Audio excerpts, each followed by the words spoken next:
Halloween Forever.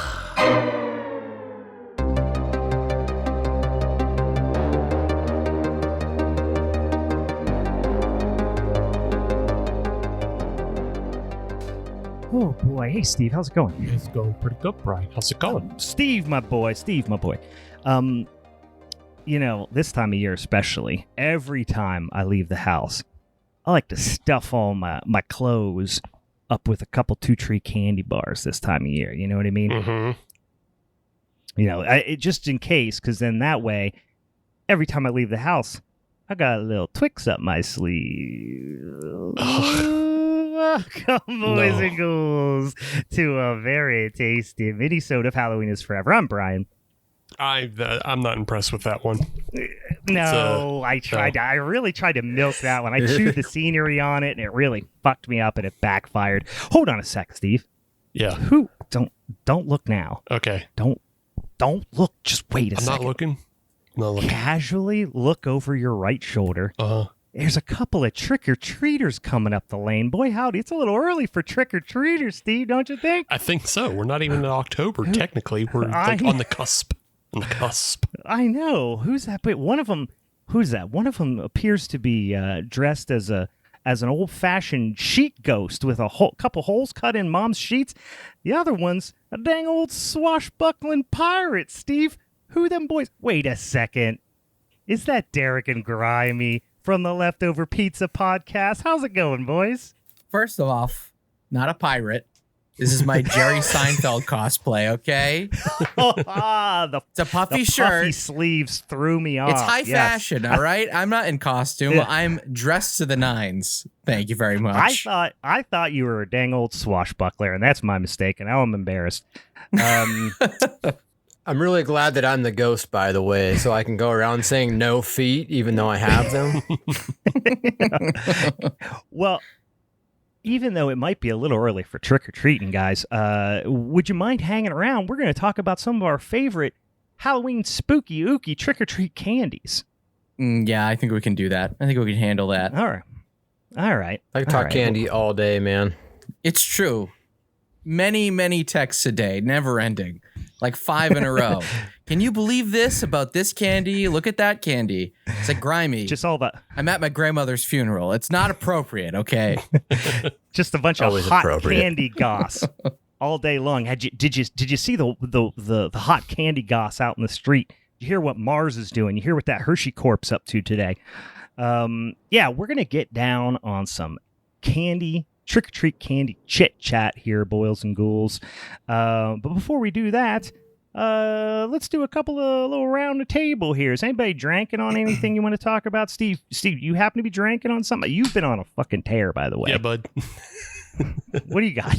Still on that tear. Still going at it. Yeah. What do you got? You know, hey, we're talking candies. We're talking sweet treats. So I got myself a little sweet treat. Something that would just make you upset, piss you off. It's a little sidey boy. Sidey boy. Oh, God. Ooh. And this one... It's festive, at least. It's festive, but it's also the Tiki Colada. So it's a coconut pineapple cider. Steve is notorious for the Leftover Pizza Boys for just drinking hot garbage. He'll just hold up something that just looks like neon green vomit, and he'll be like, it's a cotton candy... sweet tea with guarana and crushed up Altoids in it, and I paid $16 for 16-ounce can of it. Yeah, and it's always disgusting. But he knows that it bothers me. Well, to be fair, I think you just had Grimey and I at guarana. That's very soapy of him. So whatever he's drinking that has guarana, or I'm all about that. I did as a kid. Would drink at least 4 Justas a day. Yes. And I think that's why I got bad grades. That's I'm going to solely blame it on that. Not apathy, not laziness. Vaccines don't cause autism, but Josta totally caused ADHD. See, that makes sense to me because I drank it at that age too. It was actually given to us at a like a weird taste test kind of thing when I was in 2nd grade. So yeah, it's all making sense. Mm-hmm. It's bad for us. Did they do the Did they do like the eye test after that? And like 1/3 of the kids they gave it to couldn't see colors anymore or something. Like they were just doing all the horrible experiments on school children. And then the other Corp. Yeah, the other 2/3 saw too many colors. So there wasn't anybody in that test group that walked away unscathed. They're like, the other ones could. I haven't slept the same since. The other kids could hear the colors. Yeah, they got that mantis shrimp eye where they just saw 16 trillion different types of color across the spectrum. Is that not the best advertising for Josta, by the way? Gives you mantis eye, like everybody wants that now. Dude, I would have doubled my intake at least. I would have put down the Yoo-hoo and just went all Josta instead of alternating. Well, Steve, how is that god awful sounding horse shit that you're drinking? Yeah, it tastes like coconut apple juice with pineapple juice. It's like that tastes like a pineapple juice and apple juice and coconut juice. Yeah, it's like if you've carbonated pineapple juice and also made it taste like coconut. It's like it's not interesting. It's just fun. It's just candy. Yeah, carbonated suntan lotion. Yeah, sounds good. Mm-hmm. Derek, Grimey, either are you sipping on anything you want to talk about? I'm sipping on agua. Yeah, that's all I got right now too. I got my fresh Stanley, but I tell you what, if I was sipping on something, it would probably be a Founder's Breakfast Stout. That was one of my favorite beers. Ooh. I haven't sampled it in a very, very long time, but yeah, when I was drinking, that was the one. Speaking of the south side of Pittsburgh, guys, we were talking about this. Grimey and I share a neighborhood that we both used to live in Pittsburgh. We used to drink when they had half-price drafts down at Smokin' Joe's. For all you Yinzers out there, we go down to Smokin' Joe's, watch the Penguins game, and drink like 4 or 5 breakfast stouts, and then stumble back home because that's a strong one. That'll get after you. All right, I'm actually drinking. This is our last episode of September, which means, technically speaking, this is the last episode that falls within Oktoberfest. For those of you who don't know, Oktoberfest in September. I know it's weird. It ends in October. Anyway, I am drinking a little German, actually 2 American breweries that brew German beer. Brewery called Von Trapp from up in Vermont, and then they did a collaboration with Sloop Brewing, and this is their Keller beer. This is like a kind of hoppy, unfiltered, pale lager beer. It's pretty tasty. A little bit on the aggressive hop side, not as good as that Smoked Helles they did the collaboration with Steve with Von Trapp, but it's still pretty good. It's a little bit on the aggressively hoppy side for a classic style German lager beer, but I can't complain. Although I just did. Does it got that sulfury taste to it too? It doesn't have the eggy sulfur, which some of the like real authentic versions will. This just feels like an aggressively hopped, unfiltered pale lager. But it is 7%, which is aggressive. Yeah, that's aggressive for. Yeah, aggressive for this style. Usually these boys are falling in, that 4.5%, 5.5%. So we're going to get after it. We're going to get after it here over the next couple. We're going to talk about some candy, and we're going to get after it, boys. Also, if you want to get after it with us, if you know what I mean, I think you do, you probably should go follow us over on the social medias at Halloween is Forever, or at Hallow Forever, or Twitter, whatever. Just search Halloween is Forever. It's a little pixel pumpkin guy. Steve made it. You'll notice it. You'll see it. You can follow us. Before we go any further, Derek and Grimey, why don't you tell all the boils and ghouls at home who are listening here, there's a dang old good chance they're going to like your podcast too. Why don't you tell them what you guys do over there on the Leftover Pizza podcast and where they can find you before I forget. Grimey, take it away, my pitchman. So, Leftover Pizza podcast. Basically, we talk about nostalgia, anything from 80s, 90s to early 2000s, horror, Halloween, holidays, junk food, toys, whatever you have. I mean, we're all about it over at Leftover Pizza. We have, obviously, the podcast. There's a blog that's kind of connected to it. It's seen a bunch of different iterations before this, and this is kind of where we ended. Before Derek actually kind of invited me to do a thing called It's Dem Boys, which is still kind of out there right now. He's still kind of partaking in that. And then we kind of naturally went in the podcast direction, and this is kind of where we're at with it. Yeah. I love it. One of my favorite episodes. I love the episodes you guys do that it's like an ideal version of a very specific thing that as adults we don't do anymore. So like, for example, the sleepover. Like, I love when you guys did the sleepover episode. It was like, hey, here are the essential things that we're doing during our sleepover. We're eating junk food, and it's this. We're playing some video games, it's this. We're watching a spooky-ass movie, and here's some choice. I love that stuff. If you like any type of spooky ooky nostalgia stuff, which I know our listeners do, definitely go check out the Leftover Pizza podcast. I'm a listener. I'm not only what's the guy say for the hair plugs? I couldn't remember the quote. I'm not only the president, but I'm also a subscriber or whatever. Which didn't work because I'm not have any involvement in the Leftover Pizza podcast. Anyway, check it out. It's a lot of fun. And you know, all the big podcatcher apps, right? You can just search Leftover Pizza and you'll find them over there, right? Yeah. Yep. And yep, absolutely. If you want to be, as far as we know, I was going to say, if you want to be super lazy about it, you can go to leftoverpizzaclub.com/listen. And I found all of the links, all of the easily accessible links. You know, there's like these podcast apps that nobody's ever heard of, like butt phones and stuff like that. And you're like, you listen on what app? And there's always one person, you know, so I didn't find those, but all like the 15 biggest. If you just go to that link, they're all right there. You can click right through or just search us wherever you usually listen. And there's like a 99% chance that we're there. So, yeah. And if you're a loyalist to butt phones, you will no podcatcher left behind, even the butt phone loyalists. A third of our audience is on butt phone, Brian. Yeah, you write in, you let me know. I'll get on butt phones tomorrow, okay?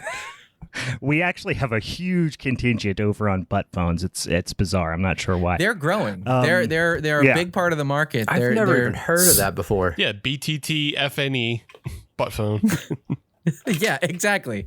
Yeah, and it's got a very minimalist Silicon Valley logo. They're going after, you know, we got like Discord logos, we got the Facebook F.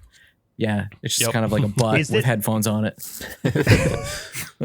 I think it's because me and Steve sell pictures of our feet on the internet. I think that might be how we ended up on butt phone. I'm not sure. That makes a lot of sense, yeah. Big community for that there, I hear. Yeah. Well, see, butt phone is actually a subsidiary of WikiFeet, so that's why it all gels together. It's a lot of ad selling. They got bought out. Yeah. They got bought in 2016 by WikiFeed. Mm-hmm. Yeah, I forgot about that because all my stock options transferred over. Anyway, guys, go check them out. It's a lot of fun. Also, if you're looking for some other spicy, sticky, sweet content on the internet and you like this here podcast, go over and check us out on patreon.com/Halloween is Forever. Steve, tell them about some of the special stuff we got over on the Patreon. We've gained a handful, at least in the last week or so, of new Patreon subscribers. Is that accurate to say? I'd say so, yeah. We got a bunch of new people showing up, and that's great. And they're showing up just in time because it's October, and you get a whole bunch of extra things in October because you're going to get 31 Days of Horror. You get a new write-up every day of a new movie that I watched and I have deemed proper for you to watch as well. This is my seal of approval to you, so you watch. That's the Steven quality seal of approval. Yeah. Which quality? You can't see it right now, but there's a little twinkle in his eye, and he's winking at you. But quality is always, we'll see. Yeah. Well, the seal's quality. Yeah. The movie's not necessarily quality. It's quality. The seal that's of quality. Yeah.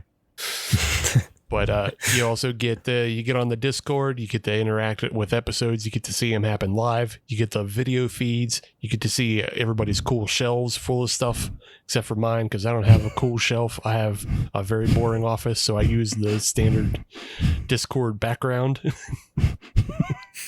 You have that sexy cyberpunk corner office look. Yeah, exactly. And you also get a monthly free podcast. And this month we're doing The Appointment, which is our Youth Group is Forever show, in which we talk about a lady who does journalism against God, and that sends her to hell. Yeah, guys. For those of you who have been are new to the podcast and you're just checking it out on our Patreon exclusive podcast, Steve made me watch all the Fast and the Furious movies, all 10 of them. Spoiler alert, they all suck shit.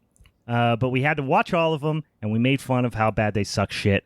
And then, as retribution for his insolence, I'm now making Steve watch 10 different horrifyingly bad like religious horror movies, namely like propaganda, right-wing Christian propaganda horror movies. And most of them, spoiler alert, are about why you're probably going to hell. It's all weird fear-mongering. And this one, we talked about The Appointment.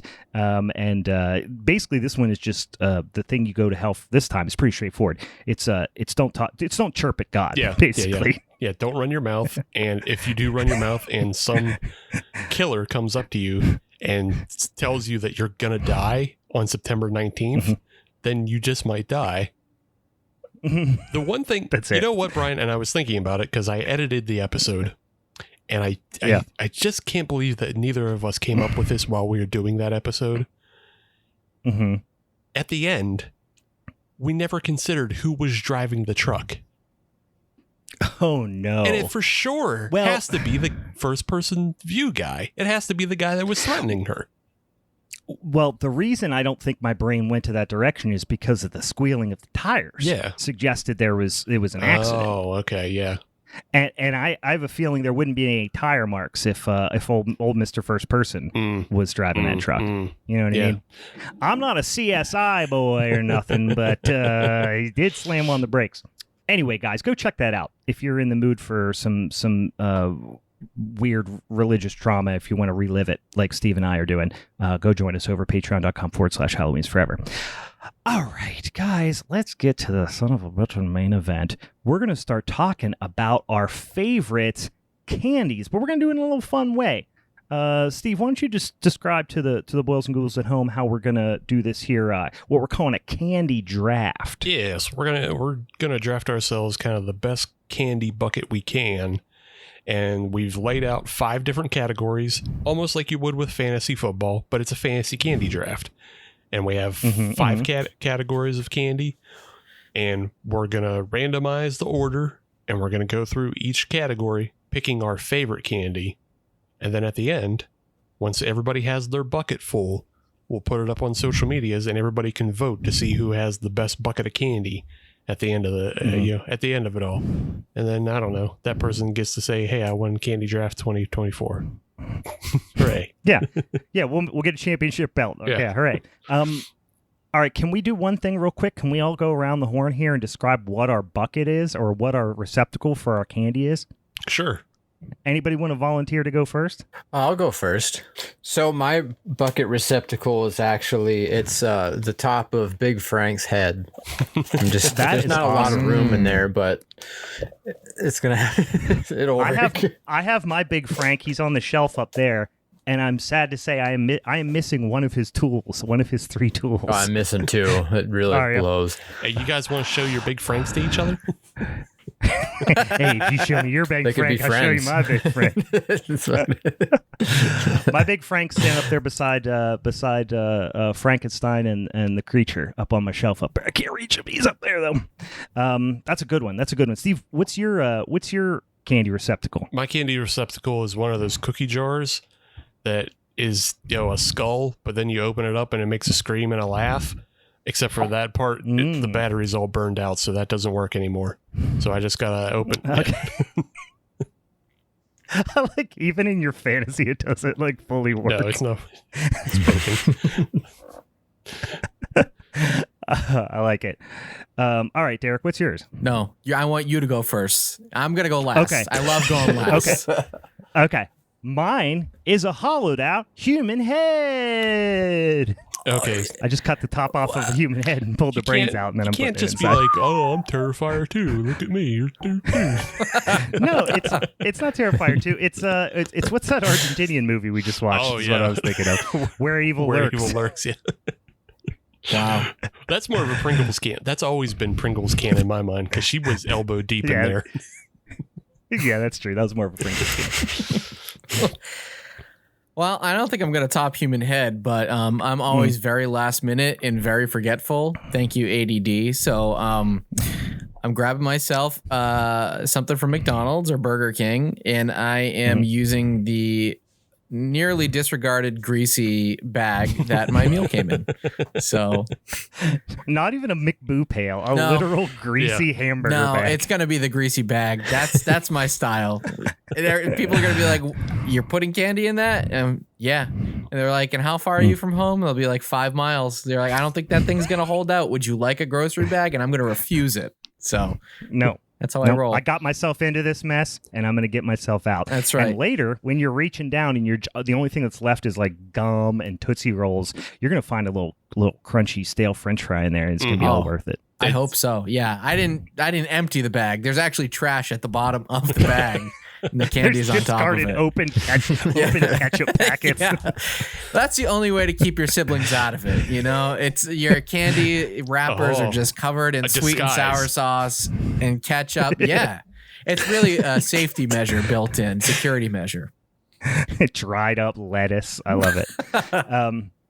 All right, Steve, how are we going to do? So we got a couple categories, and then we're going to do a little snake draft here. What are our categories? So our categories for this draft are best overall, which we'll be picking first. And that's just the one thing that we can't do without. That's our best. Yeah. The next is fruity. So anything that's fruity, it can be a lollipop or it could be peach rings. It could be any of that. Okay. Discontinued. So anything that is just not around anymore, but we wish it could come back. Wish we could have it. Stuck in your teeth. So anything that just gets jammed up in your teeth, but you still love it anyway, despite how impossible it is to eat. Yeah. Like if you had braces, this would have been a no-no type of candy. And then... As I did. If I was the only dork with braces and a retainer and every other bit of orthodontry available. It was not me. So... I felt your pain. I was there with you. Don't worry. Okay, good. And then our last one is Dark Horse, which is just anything that is of the like nobody's thinking about it. Nobody knows. You know, it doesn't come to mind. It's not necessarily at the top of the pile, but maybe it has a special place for you. I gotcha. Okay. All right. So it could be underrated. It could be a personal, a personal fave that's often overlooked. All right. I like it. And we're going to snake draft through these some bitches, right, Steve? So we're going to do a little spin. We can use the old spinny ass wheel. No, I got a different randomizer. This is the randomer. Okay. Sounds cutting edge. Yep. I'm excited to see it. Totally is. So we'll just check. We got the names. You can watch the live feed going. And I go one time, and I go again, and I go again, and I go one more time. That's 4 times randomized. And the order is Derek, Grimey, Brian, Steve. All right. Okay. Oh, nice. So on my list here, I'm just going to switch these two around, and then that'll be easy for me to keep track of these here picks. Okie dokie. Well, boy, I don't want to go ahead. I don't want to put the pressure on you right off the bat, Derek, but you get the overall category, very first pick. Very first pick of best overall. So get this. Best overall Halloween candy. Circus peanuts. All right, I will hold upon my judgment and allow you to explain yourself. Oh no, I'm just messing with you. It would be my personal pick. I do love a circus peanut. I think they're wildly underrated and overhated. But I'm gonna kind of go a little random on this one. You might not see the vision up front. It's not as bad as circus peanuts, but I think you'll understand the more I sort of get into it. I'm gonna say Charleston Chew. Oh, okay. Because here's the deal. Charleston Chews are delicious. I feel like everybody can agree that they're delicious. It's something that you don't ever think of, or most people don't think of in their day-to-day life. But it's not to be eaten at room temp. Okay? It's frozen or nothing for me. So Okay. I think it's the best overall for me in terms of Halloween candy that I'm getting in my trick or treat bag, because I love all of the other big candies like, Kit Kat, all of those chocolate. I'm a big chocolate guy. So basically you throw any chocolate in my trick or treat bag, I'm happy. But Charleston Chew is one that I am not going out of my way for at any other time of the year. I don't think about it, but I'm always super, super happy when somebody tosses that in my trick or treat bag. And it's one of those things where it's not instant gratification either, because like I said, it's frozen or it's nothing. So I can't eat that on the walk home. I can't even eat that on Halloween night. I've got to work for that. So when I pull that out of my trick or treat bag, that's going right in the freezer, and I have to wait at least 24 hours, if not longer, before I can sit down and truly appreciate that candy, that old ass candy, for what it is and how delicious it is. So that's my pick. It's a little unconventional. You're chewing on some frozen Charleston Chew. Absolutely. Yep. Doesn't it painful? Doesn't it hurt a little bit? Like, do you still have teeth? Yes. No? It shatters am I beautiful remembering glass. Charleston Chew right? Yeah, what would you describe? What's the interior of a Charleston Chew?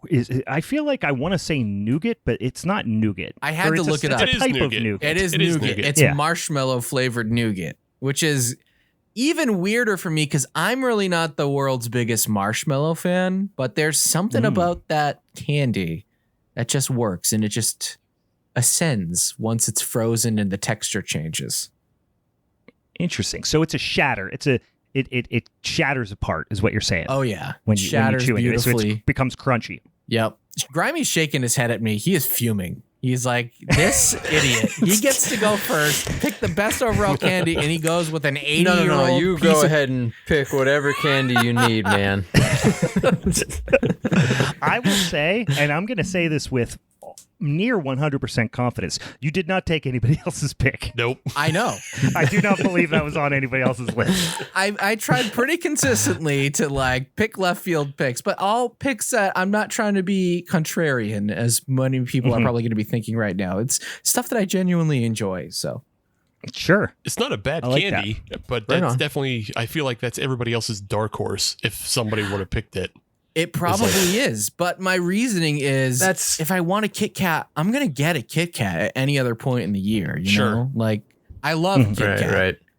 You're also almost always guaranteed to get a Kit Kat no matter what house you go to. Like, exactly. Just it's an overabundance of Kit Kat.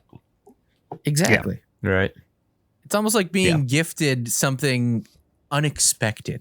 You know what I mean? Like at your birthday. I can appreciate this. You've got a list. You know what I mean? You've got a list for your birthday gifts, and it's fun but safe when you get everything that you want on your birthday list. You got that weird aunt who picks something totally out of left field, and you're like, that wasn't on my list, but I do think I like this Mega Bloks kit of E.T. dressed as a woman.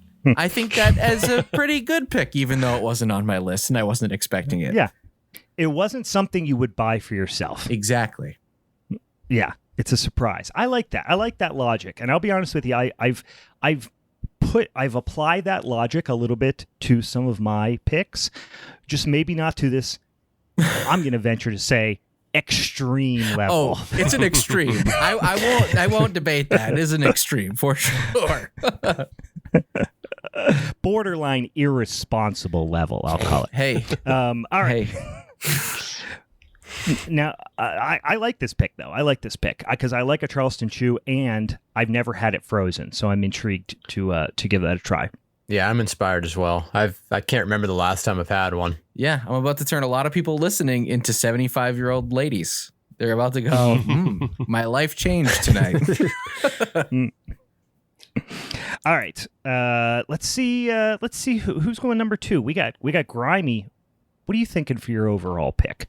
Oh man, I went basic bitch with this one. I had to go Reese's Peanut Butter Cups. That's my end all be all Halloween candy. I feel like that's the one that everyone's expecting to get. If I went trick-or-treating and got nothing but Reese's Peanut Butter Cups, that would be absolutely fine with me.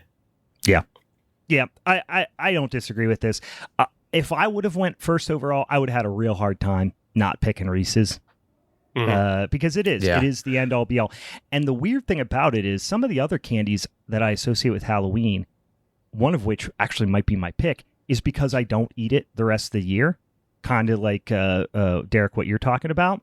But there's just something about how a Reese's hits on Halloween that is just... Exactly. It's very different. It's very different. Yeah, that's exactly how I feel about it. And similar to how Derek goes, like, I really don't eat a ton of candy throughout the year. Like, I'll get something new if it comes out, but I try to save any of that good stuff for especially Halloween season and like Christmas. And it's ironic because I do feel like as much as it is Halloween, it is also a Christmas flavor too. But like, I don't know. Yeah. Just depending on the weather, I guess it really has a different vibe. Yeah, I will absolutely get me one of them Reese's Easter eggs too. Like anything Reese's, really, I will absolutely fuck with. But honestly, I think it's all about the ratio. Yeah, I primarily get those eggs / pumpkin. You know, the egg is roughly the same shape as a pumpkin, which is not that much different than the Christmas tree in shape. They're just all kind of just weird oblong blobs. But I probably get more of those throughout the year, and the cups themselves are probably I primarily eat around Halloween. So really, the cups are probably the most Halloweeny of me to me because that's the only one the only time I eat it. But yeah, the cups always find their way into like candy dishes and bowls in other at offices and just like other people's houses. So you're always just like grabbing a little handful, you get 3 or 4. And so you just wind up racking up a body count of little cups all the time. Whereas the pumpkins and the trees and all that shit, whatever comes out of the Play-Doh Fun Factory at the Reese's factory is like an intention. You have to go seek those out. Right. Oh, yeah, definitely. Strong pick. Difficult to argue with. All right. That would have been my pick, the Reese's Cups, but this does open up for me a little bit of an interesting scenario here because I'm really thinking about stuff that I only eat during Halloween. A Kit Kat would be an example that I really only eat during Halloween. I don't go out eating Kit Kats the rest of the year. Maybe I'll get some sort of weird like matcha flavored Kit Kat or some weird shit if I see it out somewhere. Boy, howdy. I'm going to go with, I don't think it's a dark horse, but I think it's one that is underappreciated and genuinely is the only candy that I can think of in my mind that actually gives Reese's Peanut Butter Cups a run for their money. And that's the Reese's Take 5 bar. Oh, interesting. Excellent.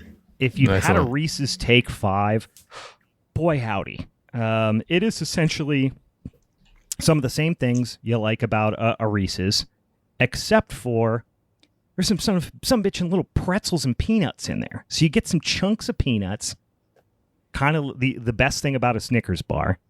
You get the Reese's weird, grainy, awesome peanut butter, but then you also get the saltiness of a pretzel in there too, and you wrap the whole thing in chocolate.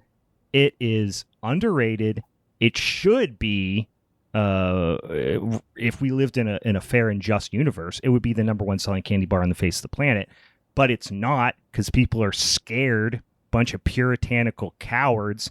Go out there and eat a Take 5 bar and just live your life to the fullest because it's that fucking good. They're not as ubiquitous, of course, as some of these other candy bars, but it's just pure hedonistic indulgence. I love it. See, I feel like what Reese's is trying to do right now is they're trying to like disassemble the Take 5. So they've got like the cup with the peanuts, they have the cup with the pretzels, they have another cup out there that's like got just like potato chips or something. Yeah. So I'm wondering if that was the idea, was to just like soften the blow of like a Take 5 maybe, and they're like, just you try this one. Well, if you like this, you're gonna like this one, and if you like those two, why don't you put them shits together and try this Take 5 bar here? Because that's almost how it went with me, to be honest. I was like, oh yeah, I'd never really had a Take 5 until like 2 years ago, and I was like, mind fucking blown. Yeah, all those things are just gateway drugs to the Take 5. Just get a Take 5 bar and mainline it. Put it in a Ninja, whiz it up, inject it into your veins. That's all you need. Don't sugarcoat. Well, you are literally sugarcoating it, but don't tiptoe around it. Just go straight for the Take 5. Just uncut. That's my take. Sure. Yeah. I just think it's doing too much. He's doing too much. Coward. You're a coward. Takes away from the Reese's. Yeah. They already have the Reese's peanut butter in there. You don't need peanuts. That's the one thing. It's hat on a hat bullshit. You don't need texture, Steven. Texture, it's a Steven, texture my boy. bomb. That's the great benefit. You get the texture benefit. from the pretzels. You get the texture from the pretzels. Two different textures. It's kind of like chunky peanut butter almost. Don't view it as peanuts and peanut butter. Just view it as like a chunky peanut butter. And then you're well on your way. A more coarse peanut butter. Yeah, understanding the appeal of a Take 5. Not that I'm a chunky peanut butter person, but that in there, it's a good combo. Who could be? I am a chunky peanut butter person. I am distinctly Jif chunky. I bathe in that shit. Like, I'll just eat it with a spoon. So I'm a big texture guy. All right, Steve. All right, you smart ass. What are you picking for your overall? Over there with your Glenn Danzig accent over there throwing fucking shade at me. What are you going to pick? I'm picking something that has plenty of texture in it. And because it takes the best parts of a Reese's Peanut Butter Cup and a Kit Kat and merges it into one bar. It's called the Butterfinger. So Butterfinger was one I was thinking about. I'm not going to lie. It was on my short list.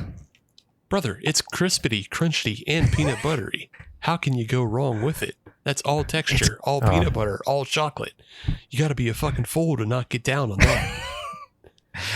The Butterfinger was actually my second choice. It was at one point my second choice. I was gonna save it for the best stuck in your teeth category, but the thing about Butterfingers is that during Halloween they don't get stuck in your teeth as much because they're fresh. Yeah, they're the best Butterfinger you can absolutely have ever. They're so good.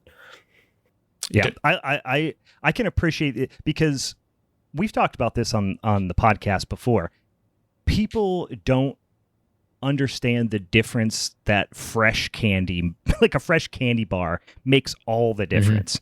Like people don't think about that as something like, it's obviously it's not a loaf of bread, it's not a gallon of milk. You just think it's like, like a Twinkie. It's never ever going to go bad. But a fresh, I've told the story about when I traded beer at a convention, a case of beer for a case of Reese's Cups from the people that worked from Hershey, the reps from Hershey, and they were incredibly fresh, and they were literally off the line, like 3 days off the line.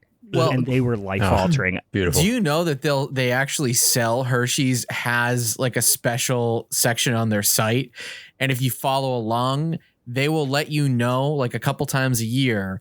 They'll only do a certain run of certain different kinds of candy, but they'll say, we're dropping this candy fresh, like it is just off of the conveyor belt. If you buy it today, we will ship it tomorrow. You will have it the next day, and you will have a 3-day-old case of Reese's or Hershey bars or whatever it is. So there's like this cult that's grown around that exact idea that fresh candy is better, and they will wait until that drop happens. I've tried. I can't get it. It sells out too quick. It's sneakerhead culture for candy bars. Yeah, exactly. It makes all the difference, Rob. This was the only time I ever experienced it. Like I said, I got it from literally we were at the Hershey Lodge in Hershey, Pennsylvania. They had a convention for like a convenience store chain, and I was sampling beers there, had a little booth sampling beers, and I was right across from the Hershey people. And I had a beer. I had some Leinenkugel Summer Shandy, and the guy was like, I love Summer Shandy. And I was like, oh, here you go. Look, we're almost done. I have extra. I don't want to carry it out of here. Take a case home. And he was like, are you serious? Really? I was like, yeah, take it. And then he was like, what's your favorite candy bar? I was like, Reese's. I mean, what do I look like? Some sort of fucking idiot? And he comes over and gives me an entire case. And I drove back from Hershey to Pittsburgh and was literally ill because I ate so many of them in the car. They were so good. Yeah, a Butterfinger is underappreciated because it's rarely fresh. Yeah. But Halloween. And when you get it fresh, and that's the other good thing about Butterfinger is you can either get the full-size bar or the mini bar, but they both have the same texture, same flavor. They don't differentiate depending on the size. Not like those wild-ass Reese's Cups where you get into different sizes and different chocolate ratios. They fucking around all over the place, putting potato chips in there. No, Butterfinger stays the course. It knows what's up. Well, so there has been some variations on the Butterfinger, which we may discuss in some of these other categories, Stephen. Those are different products, though. You got a real bias It's here. not a You got a real Butterfinger. bias. Yep. I will say, though, right. I did pick Butterfinger, but I do prefer Fifth Avenue. But I feel like that's a real local. Yeah. I have to go for the win, not for playing favorites. So, yeah. Yeah. I Fair. actually, if given the choice, I'll take a Clark bar. Clark bar is But- also good. Yeah, you can't. That's again. You're all That's cowards, each and every one of you. I sit here on my throne built of Charleston chews, and you're talking about easy wins and playing favorites. You gotta go with what's in here, man. What's in the heart, okay? Well, this is what your scenario is believable because you probably could build furniture out of a Charleston could. chew, and it would be structurally sound. Especially in the winter months, I'm sure. Yes, it would be. It would Yeah. build a great armchair. All right, Steve. Let's get into category number 2. Or what are we going to talk about next? So category 2, we're drafting fruity. So we're going back the opposite direction. I'll go me, Brian, Grimey, and Derek.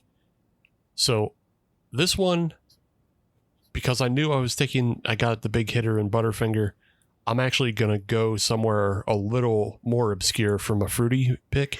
And I am going to go with something my favorite. The Swedish Fish. Classic. Yeah. Great pick. Absolutely. So good. The Swedish Fish is interesting because for me, the most pleasurable thing about Swedish Fish, and the way I said that made me feel weird, and I don't regret it, is it is a uniquely soft texture. Mm-hmm. When fresh, when they dry out, they also are good, but in a different way. Just there's no other gummy candy that has the texture of a Swedish Fish. Yeah. The texture, because it's actually Or flavor either. right. Or flavor. It is a very distinct flavor. Yeah. Yeah, the flavor is meant to be lingonberry. So name another lingonberry candy. Go. I'll give you time. And then the texture, like you said, even though it is soft, it's actually more firm than like a gummy bear or a peach ring or like a gummy shark or something like that. It's much, it just has that unique firmness to it, but you bite down and it still squishes. So there's just like no other candy that I can think of that's like Swedish Fish. There's a lot of imitators, Trader Joe's, but get the fuck out of here. You ain't doing it right. You ain't doing it. You ain't got that special lingonberry extract or whatever the hell they got over in Sweden. I will say, I don't think they're actually from Sweden. I'm pretty sure. But actually, they might be. I don't know. Are the Swedish Fish actually from Sweden? Why not? Yeah. It's like a champagne thing. Like you're not allowed to call them Swedish fish unless it's coming from the region in Sweden where they create Swedish fish. Yeah, it's an appellation restriction. Otherwise, they're called, they're called fun swimmers. You have to call them that. Exactly. It was created by a Swedish candy producer in the 50s, but that doesn't mean that they're aren't American factories today. But yeah, and interestingly enough, like Grimey said, the flavor is actually very distinct as well. You said lingonberry, which I then you said that I had heard that before, but it was one of those bits of information that has left my brain. But I remember going to a bar down in the South Side, going down to the library, and they used to have, when it was cool to have all the different flavored vodkas, they had 60 different flavors of Pinnacle vodka. Yeah. And one of them was Swedish Fish flavor. Yeah. And they had Swedish $2 fish? shot night, Yeah, They would do I different outdrank that bombs. way too much. Yeah. It was like a Swedish Fish bomb, and it was a Red Bull and the Swedish Fish vodka, and we were like, "Holy shit, that really does taste just like Swedish Fish." Oh yeah, And then I woke up in a helicopter. Good stuff. Well, hey, that'll happen to you. So are you eating the Swedish fish fresh out of the bag? You're not doing any crazy stuff with the freezer or anything like that? Nah, I ain't freezing them up. They don't need a whole pomp and circumstance to them. No. You just enjoy them as you enjoy them. Gotcha. Like a classic, Swedish peasant. So I'm a firm believer in candy in the pocket and like letting it chill there for like an hour and then enjoying them. Then they just like get this nice softness to them. They're like a kind of a warm vibe to them. They're just they're perfect that way. Mm-hmm. You're getting that body heat on them. getting that body heat on them sensual little fishies. All right. I'm going in a real odd direction with the way I'm describing these candies tonight, guys. All right. I've got a couple. And my idea is, do I go for the deep dive or do I go for a little bit more of a classic? I think I'm going to go for a little bit of a deep dive. This could be, I could use this as my my dark horse pick, but if I have to, the only thing that competes with Swedish Fish in terms of a unique texture of a gummy is this particular one. I'm going to go with Sensations, guys. Do you know what a Sensation is? Sensation fruit jellies. No. They are pretty nondescript. They just look like, little different colored fruit flavored gummy buttons, and they do have the kind of coarse sugar on the outside as some gummies are want to have. However, the softness, when you talk about the softness of I would go as far as to call it tender. It is extremely soft, extremely tender textured, and it has a really nice kind of acidity to it. The orange, they're all great, but the lemon Sensations, I'm kind of a nut for anything lemon flavored. The lemon Sensations, this is definitely more of a penny, like a candy store candy, right? Yeah. But when I was quite young, they were like, so I think we were all roughly around the same age. I think Steve and I maybe a little bit older than you guys. I'm not sure. I was born in the year of our Lord 1985. So I was trick-or-treating already in the late 80s. The late 80s, early 90s, you would actually buy, bags of these at the drugstore. If you went down to an Eckerd, perhaps, they might have these around Halloween time. An Eckerd or far more. Maybe you go down. I can't remember the last time I heard Eckerd. Wow. Yes. Well, I think about the Eckerd Celebration of Lights at Christmas time, and Joe DiNardo is the voice of the Eckerd Celebration of Lights. Anyway. Gotcha. That's the most Yinzer reference of all time. It's so deep. Yes. Yeah. So we these ones, they also had the little grapefruit flavor, by the way. I'm just remembering looking at the picture here. Oh, these were good. I think they still make them, but you'd have to go to like a specialty candy shop to find them now. But these were something that you'd only maybe get 5 or 6 of them in your trick or treat bag. But I was holding on to them. I was separating these. See, these remind me of like the cherry slices, the cherry wedges, and the orange slices. Yeah. Like I kind of like those. Yep. I like those too, but these are much, much less sticky. Those really did stick to your teeth when your teeth kind of sunk through them. Yeah. These were more bouncy, and then once you did get through them, they were much more tender and easier to chew through. Okay. All right. So. Yeah, it was like dark horse pick, but I'm going jelly Sensations. candied dough. Yes, those absolutely were. Yeah. My grandma used to always get the mint ones. You get the orange, you get the red, which I guess was cherry, you get lemon. They used to have green ones that were like mint flavored. Oof. And I think she was the last human on the earth that would buy the green ones. And we'd be like, Grandma, why'd you get the fucking green ones? No one likes the green ones. But Brian, they taste like mint and they make your breath fresh. Don't you want to go out and kiss the girl with your fresh breath? They're good for digestion, honey. That's not my grandma's not the nanny. I don't know why I did that accent. All right, fruity candy. Next up, Grimey. Where are you going with this one? All right, so originally I had Skittles in mind, which is one of my all-time favorite candies, but I think I'm going to put them to the side this time, and I'm going to go with a lesser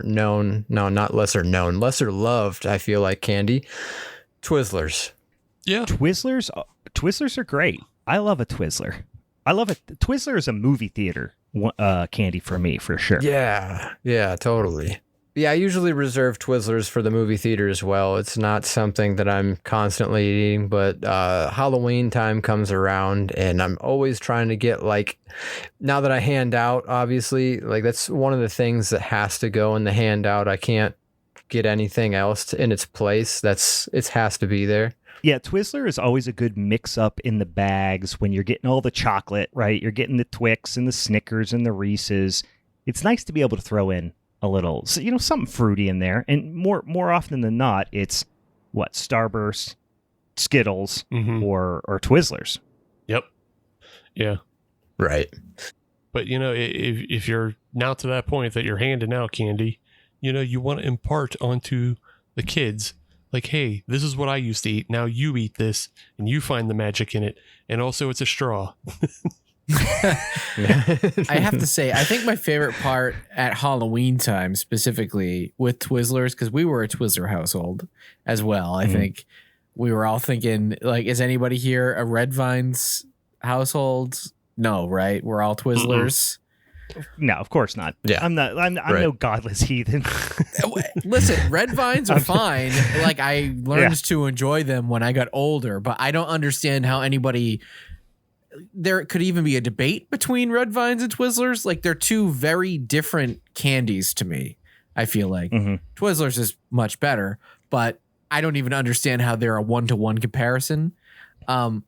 All that aside, I think at Halloween time, what I really always loved being in a Twizzler household was it felt like the only time I ever got the pull and peels was at Halloween.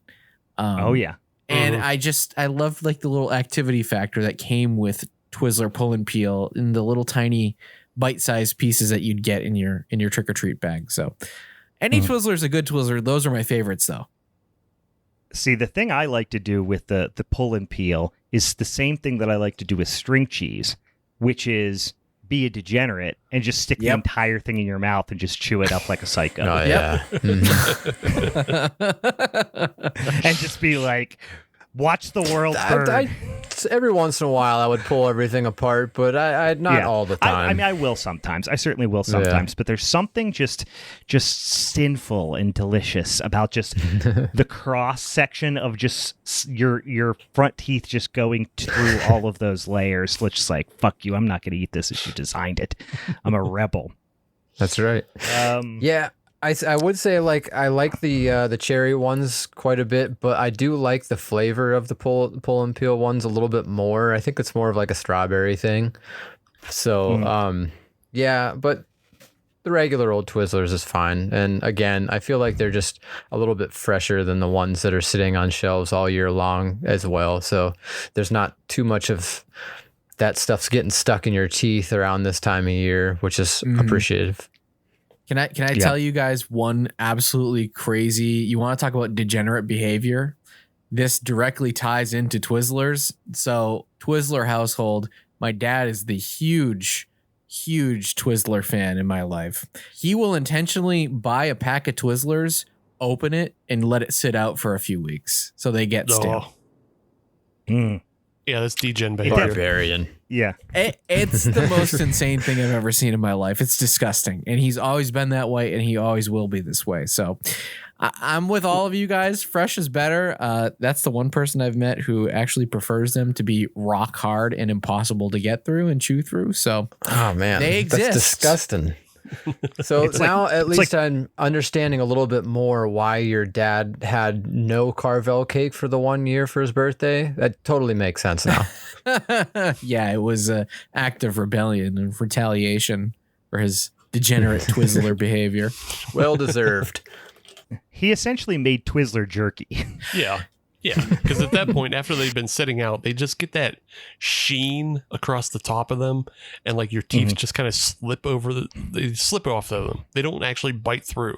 You know what it reminds me of is when you have to peel them apart from each other because it becomes one amorphous blob.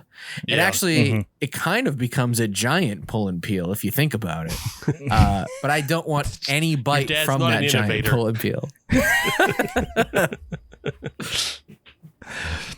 Yeah, you're right. It is. It's like one giant log size, like, fire starter log style or sized pull and peel. Yeah. Fire starter log is a good comparison because that's really where it belongs at that point. Just burn it. Throw it in the incinerator. Kill it with fire. All right. Okay. Derek, let's lead right into your fruity pick. Considering I just keep yapping and yapping and yapping. No, I love it. Man, it's so weird because I am the biggest chocolate guy going. So the fact that I had so many to pick from and that none of you have picked any of the ones that have been bouncing around my head is incredible. I was thinking maybe like the fruity Tootsie Rolls are pretty good. And I hate Tootsie Rolls, but I do like the fruity versions. I love the fruity versions too. Mike and Ike's are classic. I'm not picking either of those. These are just like little shout outs. Like, love you all. Luckily, nobody picked it. I'm going to have to go Sour Patch Watermelon. That's just not only my favorite fruity candy, I think, just one of my all time favorite candies and just a perfect movie theater candy as well. Yeah, these are not as widely distributed as they should be. They are superior to regular Sour Patch Kids. 100%. There's no comparison. I will almost never reach for a regular Sour Patch Kid candy. Almost every time if I'm going to find myself buying a piece of candy or bringing candy to the movie, it's almost like 9 times out of 10, it's got to be the Sour Patch Watermelon. From the time I was a little baby boy right up till now, almost 31 years old, it's my go-to. It's a perfect candy. Yeah, it really is, Sour man. Patch Kids. The problem with the Sour Patch Kids, they don't even taste like real kids. Yeah, not at all. Exactly. It's kind of weird. It's like they're not even like, there's no blood in them. Like, it sucks. So it's not spooky. Yeah, the lack of a crunch is really a big turn off for me. I want to be crunching my way through those kids. And if there's a way to do it, food scientists, I want them to scream when I bite into them as well. Yeah. Well, surely there is. You just have to have, you take the gel outside and then you have a pretzel layer and then a liquid center. And then you get the crunch. There you go. You get the gush. But he's figured it out. Yeah, I know how it works, but I just don't know that sour watermelon goes with pretzel. Steve's looking up how-to YouTube recipes for like the real doll equivalent for cannibals. Like, what has the texture of real bones? Now hold on. Now let's workshop this for a second, though. Brian, you'll follow me here. Yeah. I know Derek's picking the sour watermelon, but what about you make the jelly strawberry, and then you have the pretzel inside, and then you have like a whipped cream center, and that's just like the strawberry pie. The pretzel picnic pie that we always have out here in Western PA. Yeah, strawberry pretzel salad. Yeah, pretzel salad. That's it. Yeah. Yep. Oh, what are y'all eating over there? That is the first I've ever heard of it. Shown up at many a picnic at my family for sure, man. Between this and just like Jell-O salad in general with all the fruit and crap, and I was never a big fan of it. Almost as much as I'm not a fan of like pistachio pudding and shit like that. But it's there. It feels like it needs to be there. Yeah, there's a picture of it in the Discord. There, so Western Pennsylvania is the Midwest. Like, people don't realize that. It is the full-on Midwest. Stop calling us that. It is. It just is. So, like on Thanksgiving, on Easter, like these family gatherings, we had a whole like Jello table. We had like 5 different Jello salads. The pistachio, ambrosia, green stuff with the pineapple in it. Oh, yeah. We would have this. We'd have like a one that was just like orange or red Jello with a little cream. mandarin candied mandarin orange, not candied, canned mandarin oranges in it. Jello was a whole course. You know how like It really was. you know, and in Italy, you have the pasta course. You know, then you have your meat course, whatever. We would have a Jello course just in our dinner. It's our digestif. Yeah, it's a religious festival in Western Pennsylvania. We do the Feast of the Seven Jellos. Oh yeah, dude. Every Christmas Eve. And if you're Italian and from Western PA, boy, let me tell you, Christmas Eve gets real Get wild. both. Fish and Jello. Oof. Yeah. You get both. I mean, hell, there is right. a movie. I don't know if you're aware of it, Derek, but there is a movie of Feast of the Seven Fishes that's set in Pittsburgh. No, I'm not aware. What is this called? I need to know now. No, the movie is just called Feast of the Seven Oh, Fishes. it's called Feast of the Seven. Well, okay, now I'm all in, because being an Italian with a last name of Laganelli, you'd think that I'd be down with my heritage and all of the 7 fishes. No, I'm good on that, and I'm good on Jello. So you guys are actually living my worst nightmare out there. I commend you. I can't. I hate Jello. I hate the fish thing. You're doing both, apparently. Would do it all. We do them both right. All right, Derek. Or no, wait. So, Yeah, Derek. Oh yeah, we're Derek going back through. around on Derek the starts snake. it off again. Yeah. So we're going snake drafting and coming on back. Now we're moving into the best candy that gets stuck in your teeth. A very specific category here. What is your favorite candy that is notorious for getting stuck in one's teeth? Stuck in my teeth. So a little bit of an underrated one. I don't know that I've ever seen it in a trick-or-treat basket, simply because these came out when I was a little bit older. So I'm curious if there is a Halloween fun-sized version of these, but I'd have to go with the mini chewy sweet tarts. Those became, for movie candies, like my second string player. You know, if I'm not getting Sour Patch Watermelon, I will go for the mini chewy sweet tarts. And again, it's weird because I'm not typically a very sour or tart candy person, but those two, and these specifically, they do something to me. Have you ever had these, the little tiny little balls? Yeah. They have a very unique texture because they have like almost a shell on the outside. Yeah. And then the chewiness on the inside. They're quite pleasant. Yeah, I got the only time I got these, because I would never pick them up, and like I just would never think to pick them. But one of my children, when we were at the movies, got these. And of course, I stole a few, and I was like, "Dang, those are pretty legit." Yeah, and so that's where the stuck in your teeth portion comes, because it doesn't happen right away. It's not like a Butterfinger where like one bite in, it is like impacted in your molars. These they take a few handfuls, but it's super weird the way that these stick to your teeth. Because you'll have them and they'll finally start packing down into your teeth. And it gets to a point where there's actually a full layer stuck in your teeth, and it's cohesive enough and it's gummy enough that you can actually kind of pick it out of your teeth. And it sounds so disgusting, but then you eat that and it's a delectable bite. It's actually part of the experience, you eating your already chewed mini sweet tarts that have been packed. So, yeah, very interesting, weird texture to be had there, but very desirable in my opinion. Yeah, I'm all about this. I'm all about eating things that I find in my teeth like way later in the day. Yeah, it's a great saving candy. I honestly can't remember the last time I had these. I know that they're kind of a great like quarter machine kind of candy. I remember getting these a lot back in the day and just kind of munching on them when I'm walking through the mall with my folks or whatever. So if anything, I'm feeling pretty inspired by most of Derek's picks today, like seeking out these candies, and you know, you're opening me up to some new possibilities. I commend you for it.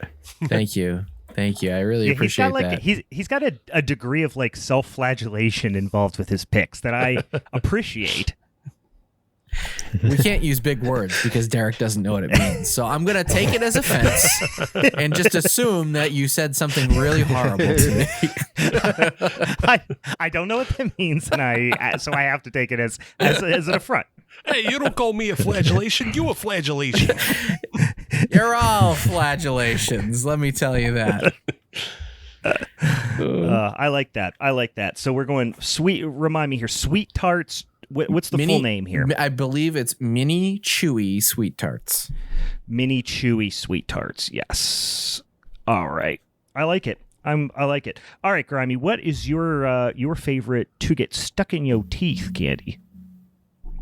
I think, man, I know you guys are probably like, he's just picking all these basic bitch candies, and it's not going to change at all with this one. I'm going to have to go with the Starburst just because they're not quite a now and later, and they're also not quite Laffy Taffy. They're just this happy medium. And again, it's like one of those things I carry it around in my pocket. As soon as I know I have them, they're in there. I'm walking around, and eventually I remember it's in there, and then I enjoy this thing because there's nothing quite like a nice warm Starburst, especially the pink and the yellow ones. Those are the only ones I really give a shit about. The rest are up for grabs. Hell yeah. Those are the two superior flavors, and I'm the only one in my family that likes the yellow ones, so I get all the yellows.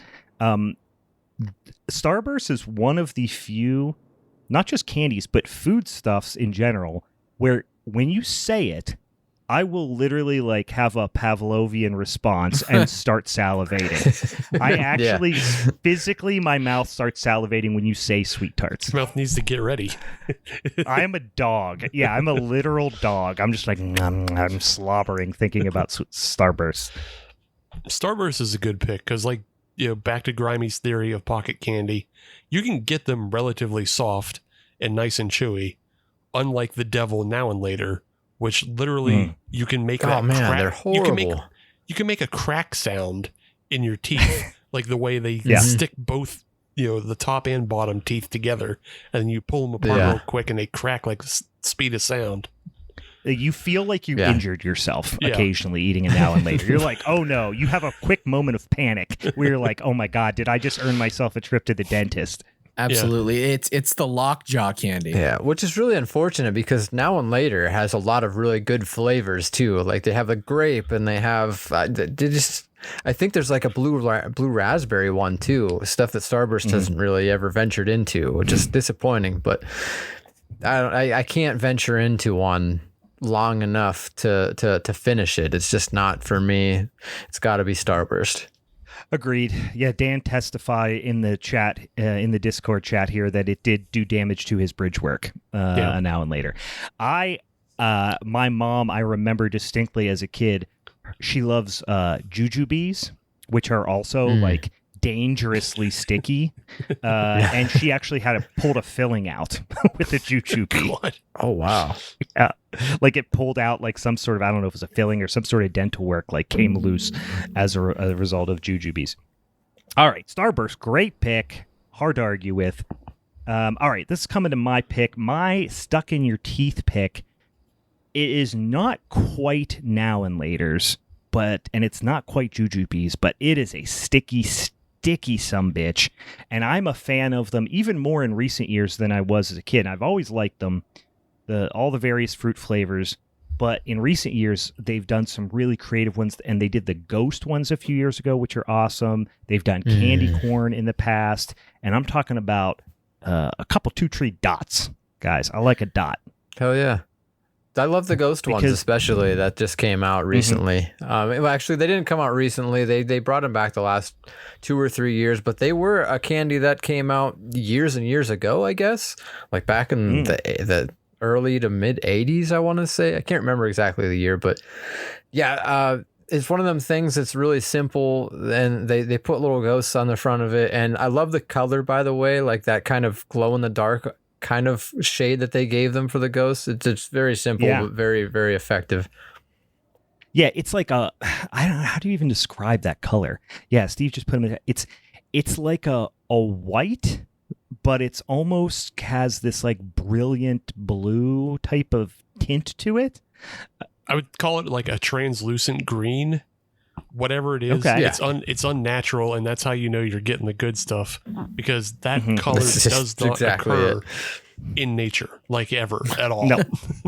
No.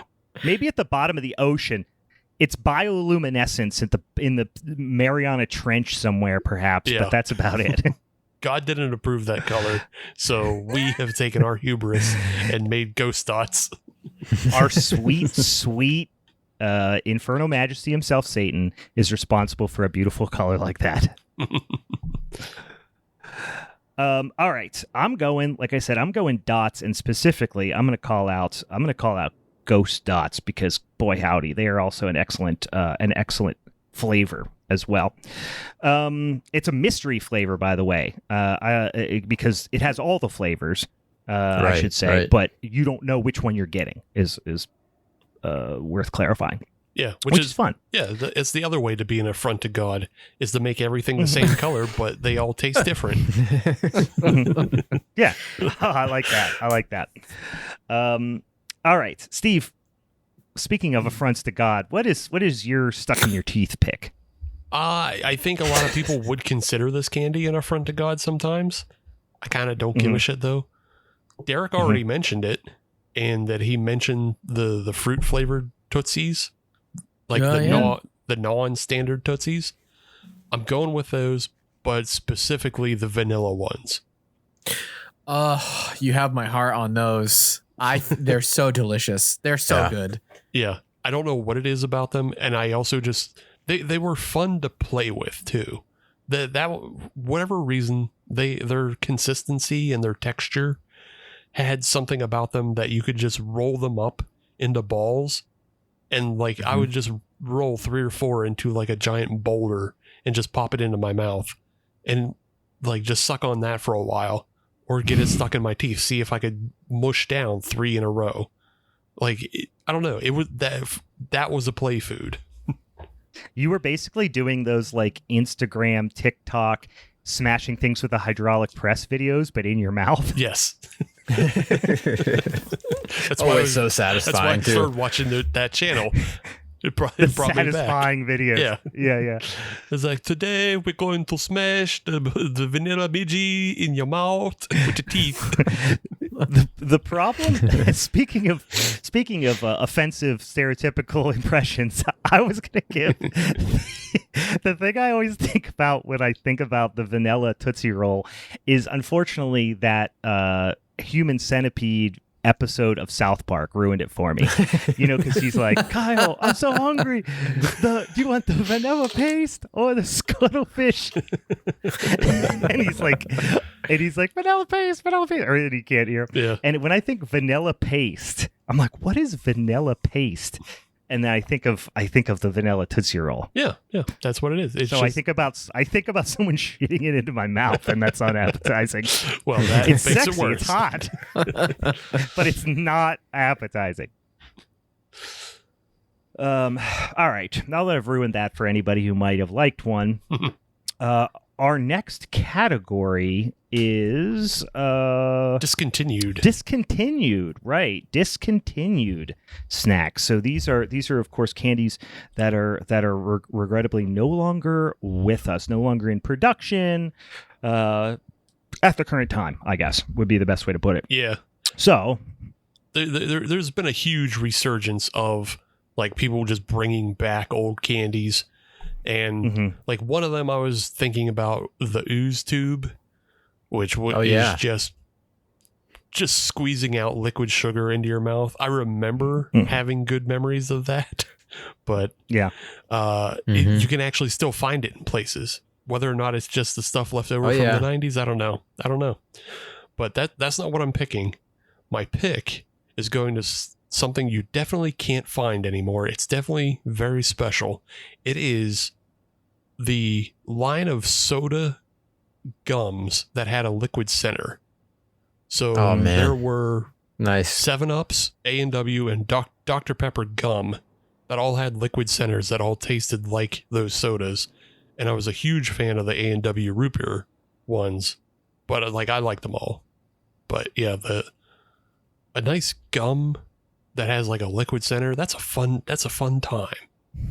And I'll miss it. You don't see a lot of that anymore these days, like at all. So I recently just bought a few of them back. I bought the A&W one, and then I think I have an RC Cola one, and I also have one of the 7-Up ones. Oh, I have the Dr. Pepper one too.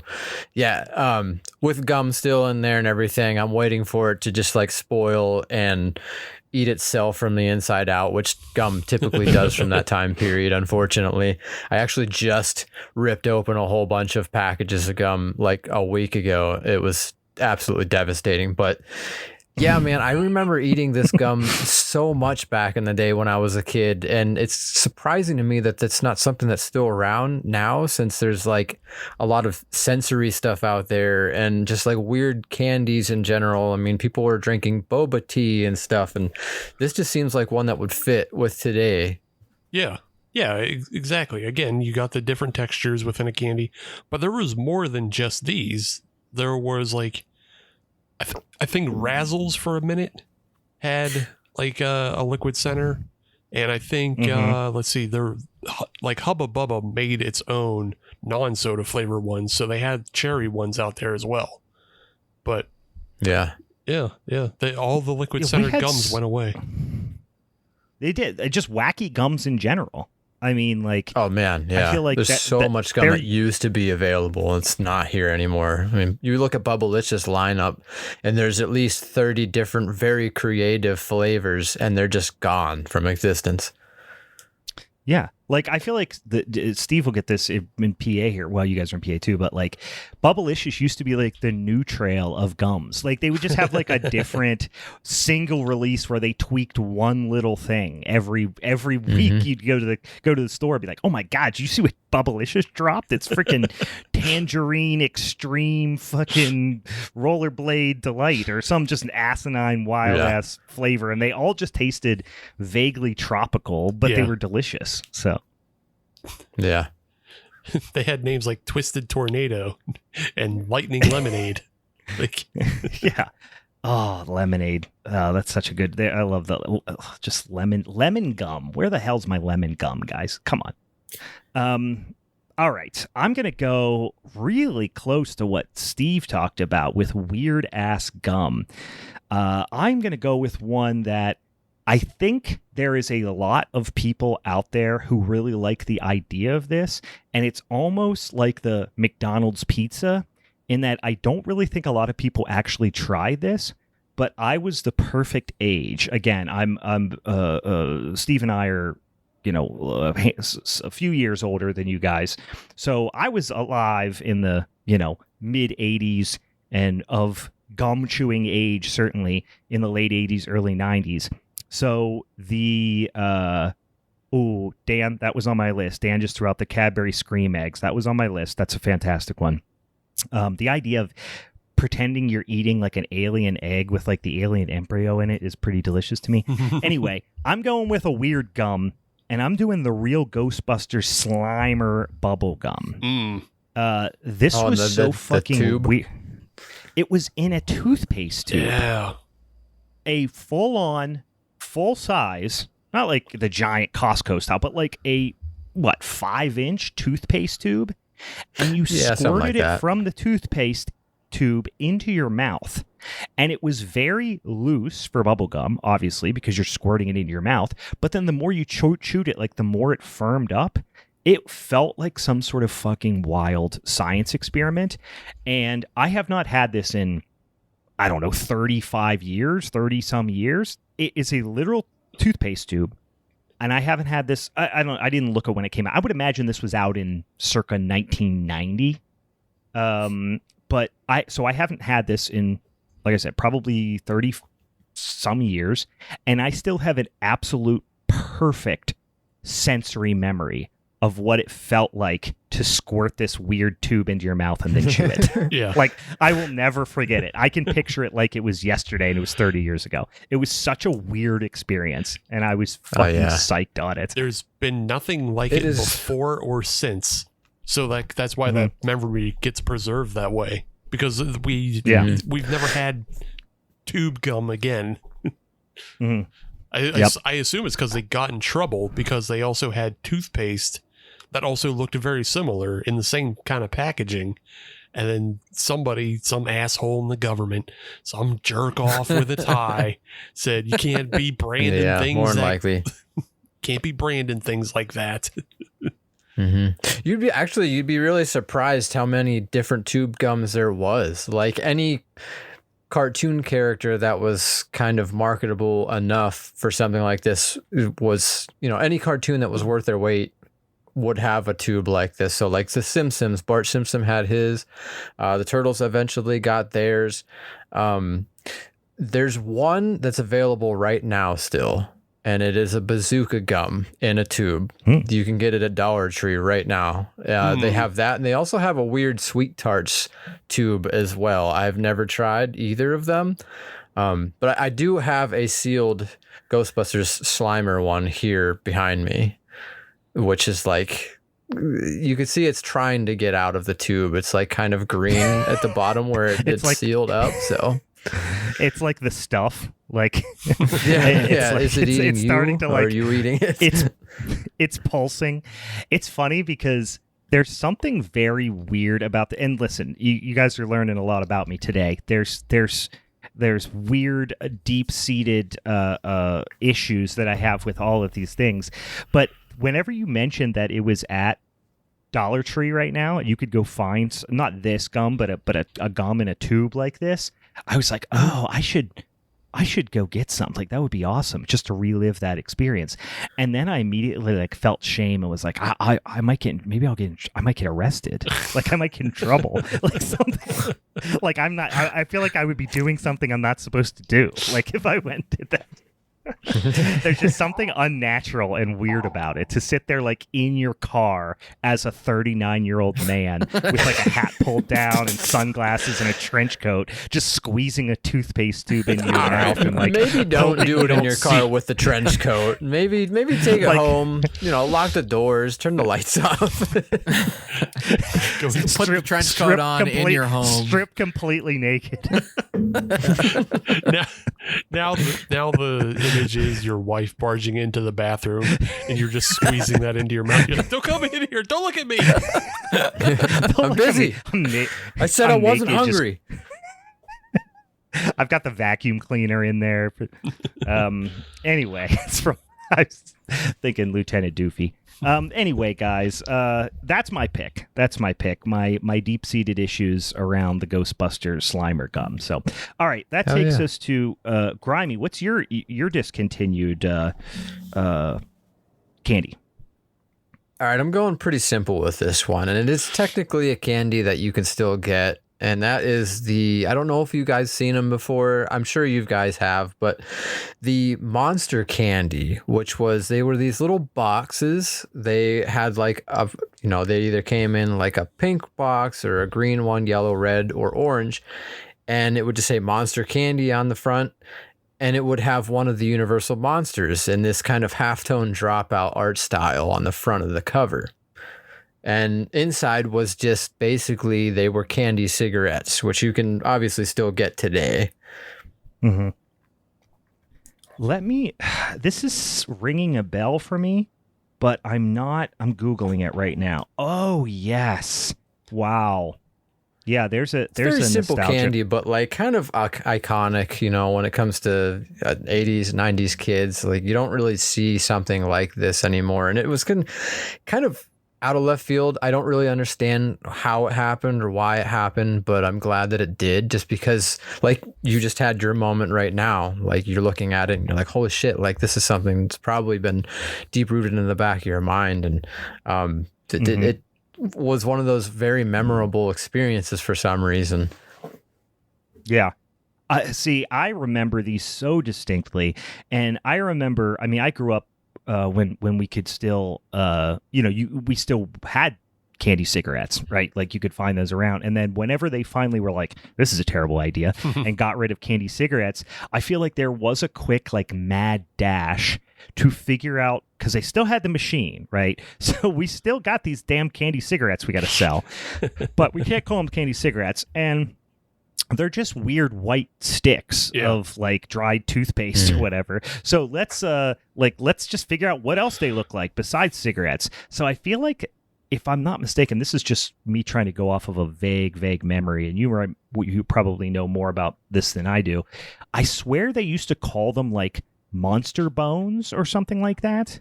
I think that was fully different candy. Is that a different candy? Yeah. Because I remember like thinking they were supposed to look like bones, and we were like, why would these look like bones? These are cigarettes. Because we were kids and, would walk around with them like we were cigarettes.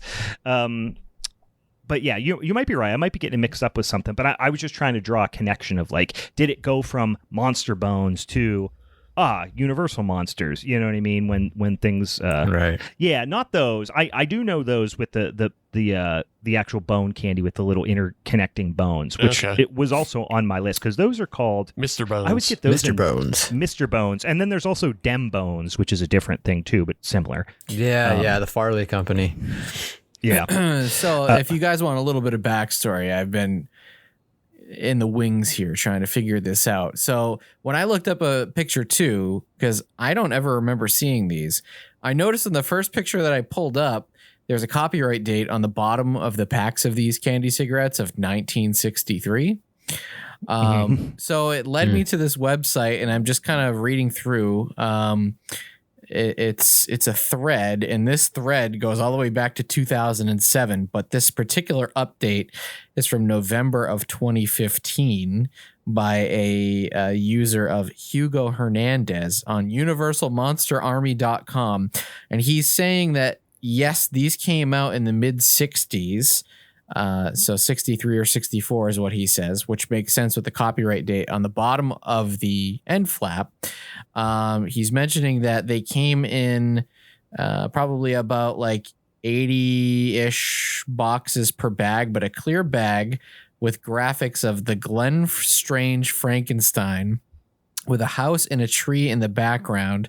There was Dracula shooting rays out of his eyes, hitting a frightened Halloween cat, mummy coming up out of the ground, and a bat flying around.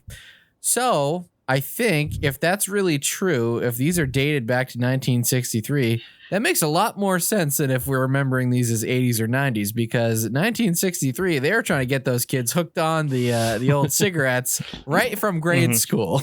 Yeah. Yeah. No, these ones that are in the chat, this picture up top, we got these as kids. Like there was a version of these as kids, and I think I saw the one in the chat. It's the 4 paneled colors, correct? Yeah. Yeah. Yep. So these ones here, it feels like what it seems like based off of this thread alone. Maybe they just kind of kept that same artwork, like. That's all it was. They never changed it up. They just kept going with it. And like, I remember, I was born 89, and 93, 94, possibly, maybe even 95. I specifically remember getting these exact boxes. So like, yeah, they just kept carrying them. I don't know if there was maybe a spot in time where they were like, maybe we shouldn't do this no more. And then they thought, actually, Universal Monsters is having this weird resurgence in 91, 92. Let's bring them back for this time only. I think it's just because at that time, we also had other candy cigarettes going out. So like there's the picture of the one that say candy cigarettes, and then there's the one underneath it that just says candy. Says candy. Yeah. So I think after like they did all that stuff in the 90s of like, Joe Camel can't be a mascot. You can't sell candy cigarettes to kids anymore. All that stuff. After they did all that, they rebranded to just Monster Candy. But they probably just stopped making it because it fucking sucks. They were just they were just little chalk pieces. Like, it's not good candy. It sucks. No, it's definitely not something that you're going out of your way to eat per se, but like if you have it, it's in your trick or treat sack.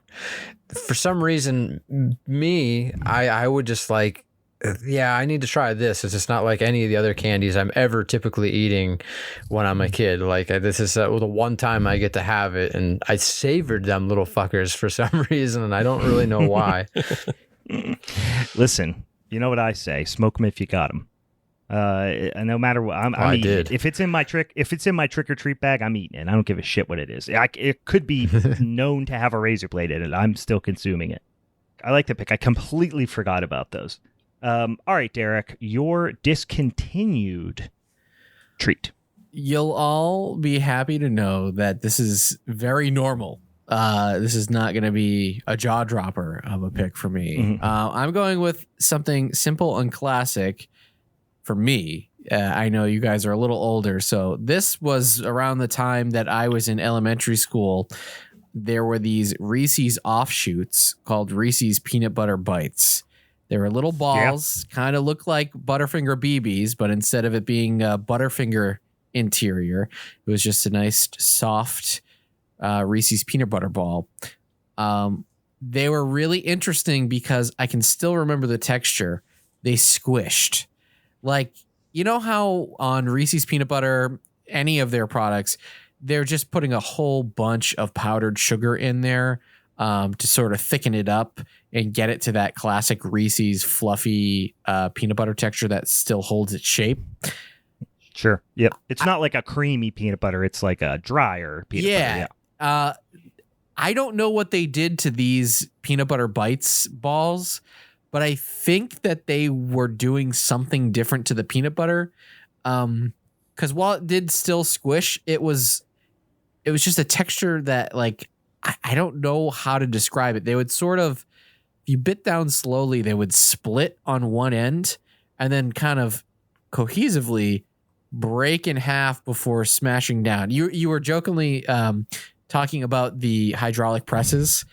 Like, your teeth were the hydraulic press. You know, when you watch like a squishy ball get just obliterated by one of those presses, it's like that was happening every time you bit down on one of those pieces of candy. Yeah. And this is why I maintain that texture is the most important thing in snacking, maybe more so than actual flavor. Is just, you're really just doing this for texture. You know what I mean? Like, not like the difference between a good potato chip and a trash potato chip is the texture. You know what I mean? Like all my favorite and most memorable snacks are essentially just, there are things that I buy that I don't even like, that it really occurs to me that, like, I don't like the flavor of this. I only like the texture. Honestly, Twizzlers, probably a good example of that. Like, the flavor's fine. There's nothing wrong with it, but I'm not buying it for the flavor. I'm buying it for the very specific texture. Yeah. And how I move it around in my mouth, how I kind of sink my teeth into it. It is a very weird, like, base need to just have that weird feeling in your mouth of whatever it is you're eating. Yeah, absolutely. I don't know. I just miss these. They're texture king. Like, the only thing that could have made them a little bit better is if there was an alternate version playing into your sensibilities with the crunchy peanut butter. If they kind of did a peanut M&M route with it, where there was a peanut in the middle, there was that same peanut butter around the peanut, and then a chocolate coating on the outside. And that's the other thing too. There was a whole line of these Bites candies, the chocolate on the outside, in an attempt to make them not immediately melt in your hand. There was almost like a waxy oiled coating on the outside. Yeah. And I remember that. We don't get anymore either. And I really liked the texture of that. Like, they were just very slippery and unlike anything else that I've ever had. Yeah, because that was also probably to keep them from sticking to each other in the bag. Yes, absolutely. For sure. Yeah. That, you could probably still get it if you like Milk Duds or Malt Balls, but, you know, who likes those? Milk Duds, I actually like Milk Duds. I thought about putting them in the get stuck in your teeth one. Because you know why?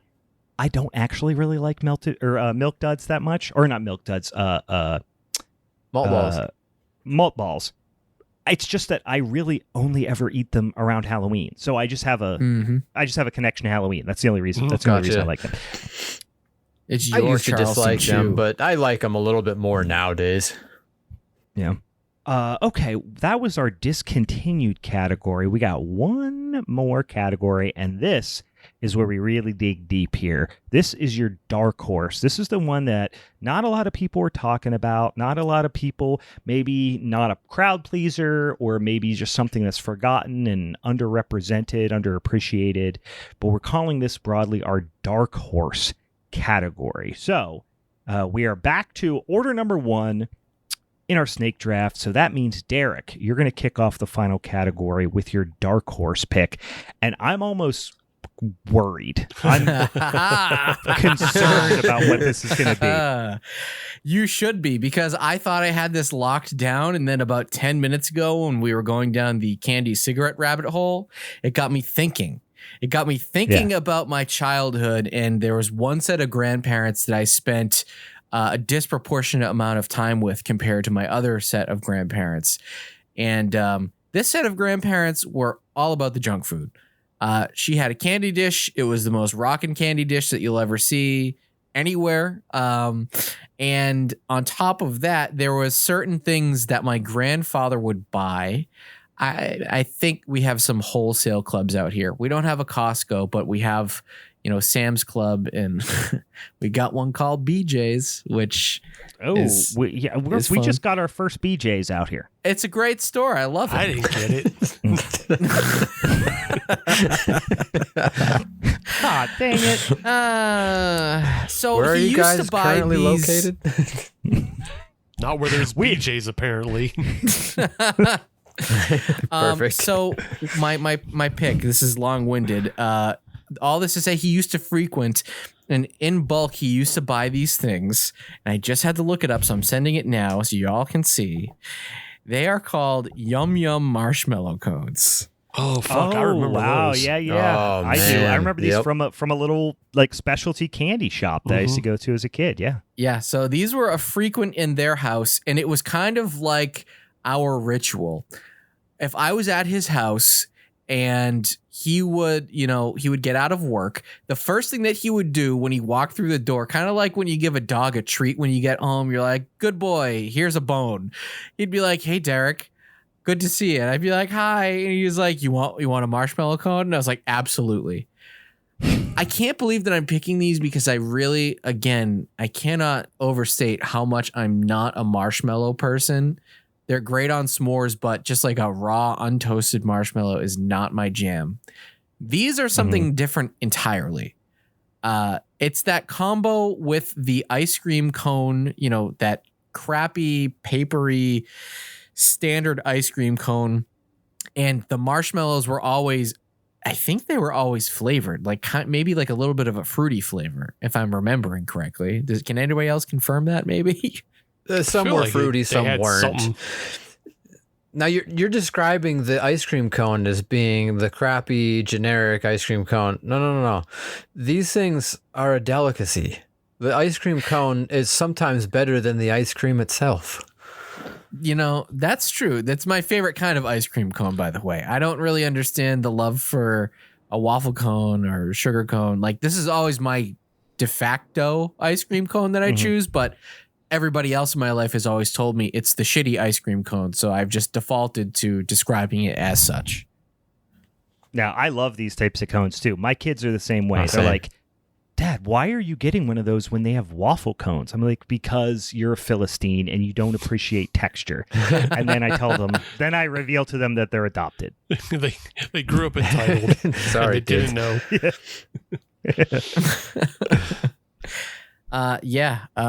Speaking of regular ice cream cones, you just get a nice soft serve ice cream. That's the best part of the ice cream cone, is when it's just pooled and melted at the bottom of one of these cones. That's like a perfect bite. Oh yeah. In life, that is the closest you can get to like heaven or whatever your ideal afterlife scenario is. Like that one last final bite, it's it. And this is like the non-frozen version of that. Yeah. Oh, I have not thought about these in a very long time. There's a place called Baldinger's that's out near where I live that we used to go to when I was a kid, and my mom used to take us whenever we had to go get a shot. Hated shots, not a needle kid, right? Not that there's kids who would categorize themselves as about the kids. ones who are, yes. No, but I was one of those kids, as many are, who I was hate to get a shot, right? So if we had to go get our flu shot or a vaccination or whatever, my mom would say, "Hey, if you don't flip your fucking lid at the doctor's office, we can go to Baldinger's afterwards and get some candy." And this was always there. Only place in the world I think I've ever seen them, but I definitely got them there when I was a kid. The only two places they've ever existed, there at Baldinger's and in a 30-pack on the top of my grandfather's fridge. So there you go. He was they just magically appeared there somehow. They did. Yeah, I like to imagine that he had like some sort of like ghost that lives in his house that was a clown. Yeah, like a dead clown. He's like I didn't buy those. I don't know where those come from. Yeah, it was a dead clown that haunted his house that, had lived in his house beforehand, and he just left him there. He was that kind of clown, just fun dead ghost clown that just left snacks around. Yum marshmallow cone. What a pick. I love it. All right, Grimey, your dark horse. What are you thinking? All right, so this one might sound, that's not too weird, but like the flavor profile I always thought was kind of weird for a Halloween candy. And I'm not sure if you could still get it today or if it's gone or what, but I'm going with the Wax Lips vampire fangs. So these were typically, or at least when I used to get them, they came in mint flavored, so like toothpaste flavored wax fangs. That very strange flavor profile, but it dawned on me a while ago. So I used to drive truck for the company I used to work for, and I was going into this woman's office and like signing some paperwork, and this distinct powdery kind of minty smell was just taking up the air in her office, and it just immediately brought me back to like Halloween for some reason. And I got in my truck and I was like, why the fuck did I think Halloween all of a sudden? And I'm thinking of like different candies. What would make me feel this way? And I was like, oh yeah, those little wax fangs that they would just end up in your bag somehow. I don't remember ever actually getting them from a house, but like they were always there. And I'm not saying that I like them, but like nostalgia alone, I feel like these have to be there. Yeah. Interesting that you brought these up, because I thought about these and I was like, you know what? I really don't like them, but I do have a very distinct memory of them, not dissimilar to the Slimer gum.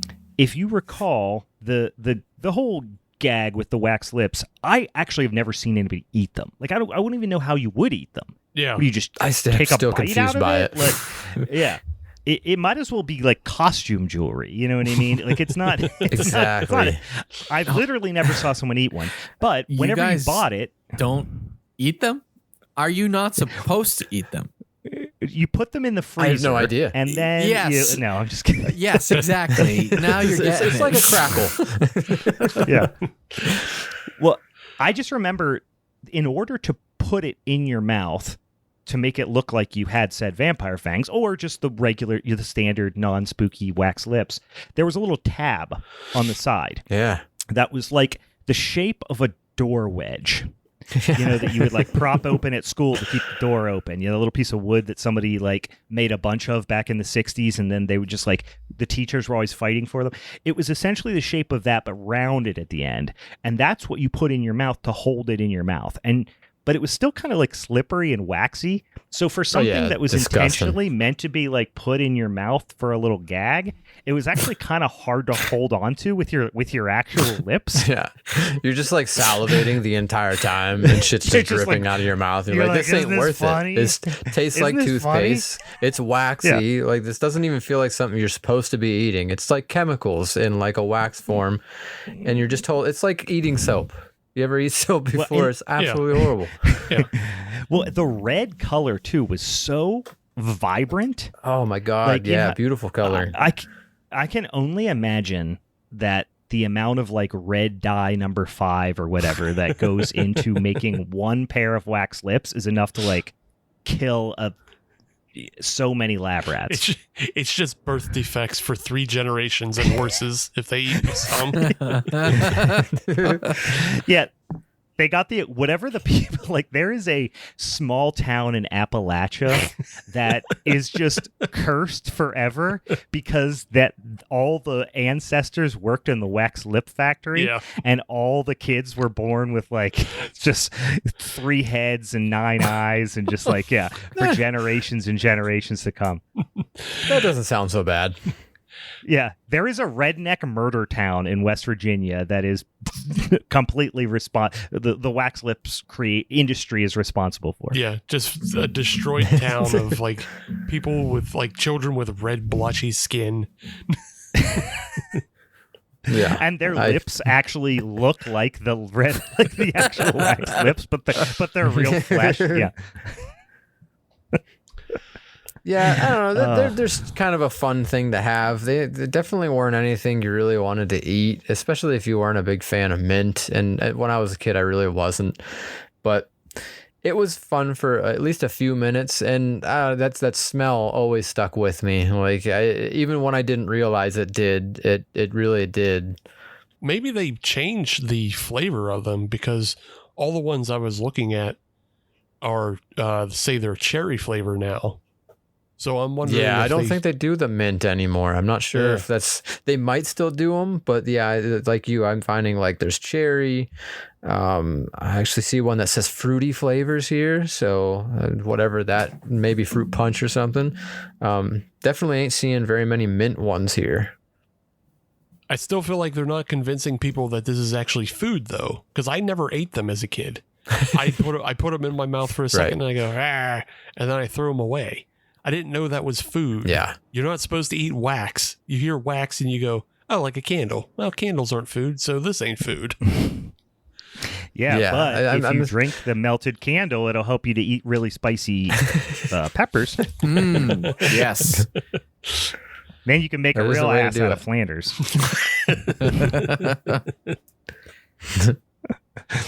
That's a great. There is something to be said about a purely novelty candy, though. Mm-hmm. You know what I mean?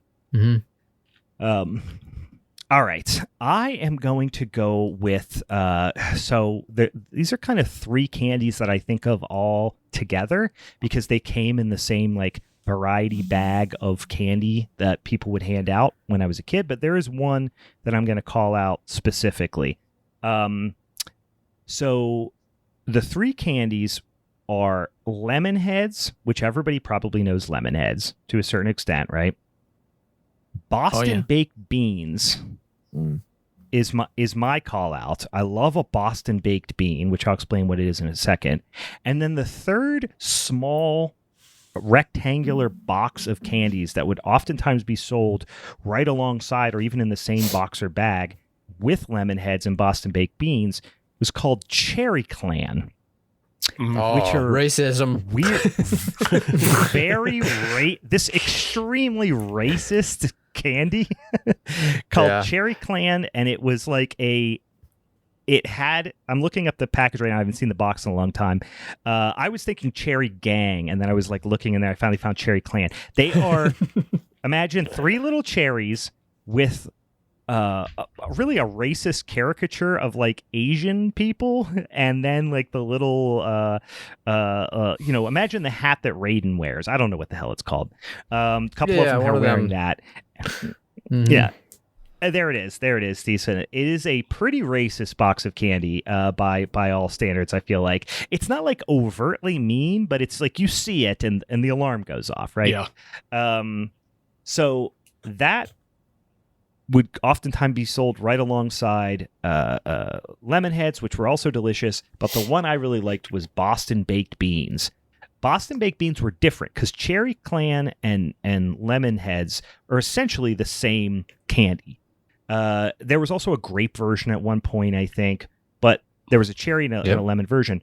But I think it was maybe it was the same company, or maybe it just they happened to be near each other in the stores that I was looking at. Oh yeah, there we go. Lemon heads. Oh, Johnny Apple. Wow, I forgot about the Apple ones too. My goodness. And then bottom left, Boston baked beans. they were like candy coated peanuts. So instead of kind of imagine a peanut M&M without the chocolate. That's kind of what a Boston baked bean was. It just was like the candy coating just on a peanut. Yeah, exactly. It's got that nice like roastiness.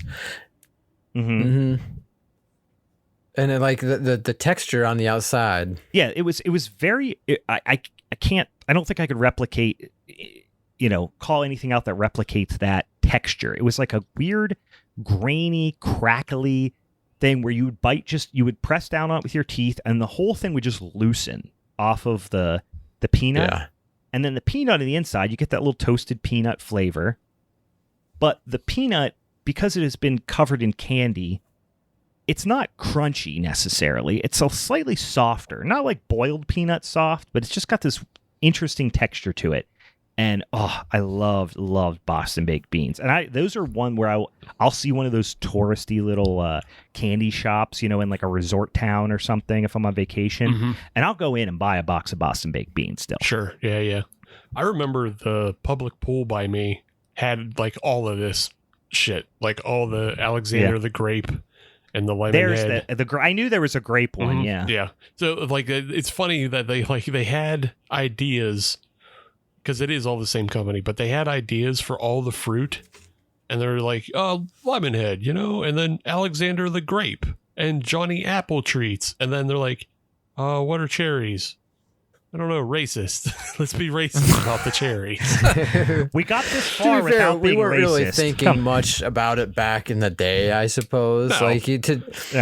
They actually still show them in a Hocus Pocus. I'm surprised they didn't blur it out on the newer releases of this film, but it's to put you in a spot, I guess. I think people still aren't actively thinking of them that way, but there's no way in hell that we could still have them today. No, they changed them to cherry head for today. But it just for whatever reason, it just carried on way too long before somebody raised their hand and said, "Hey, the fuck." Well, you know what I bet it was. Is the company, whatever this company is that makes these, right? They've been around forever, I'm sure. Oh, for sure, yeah. I would venture to say, and they didn't, probably until 2012, they didn't have an email. They hadn't gotten computers yet. Everything was still on paper. No one knew how to complain. How do we send letters?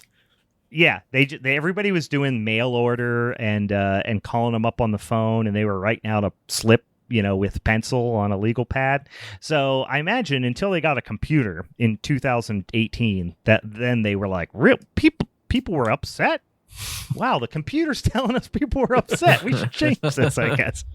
Herschel, the box is yelling at us. Herschel, the screen says we're racist. Shit.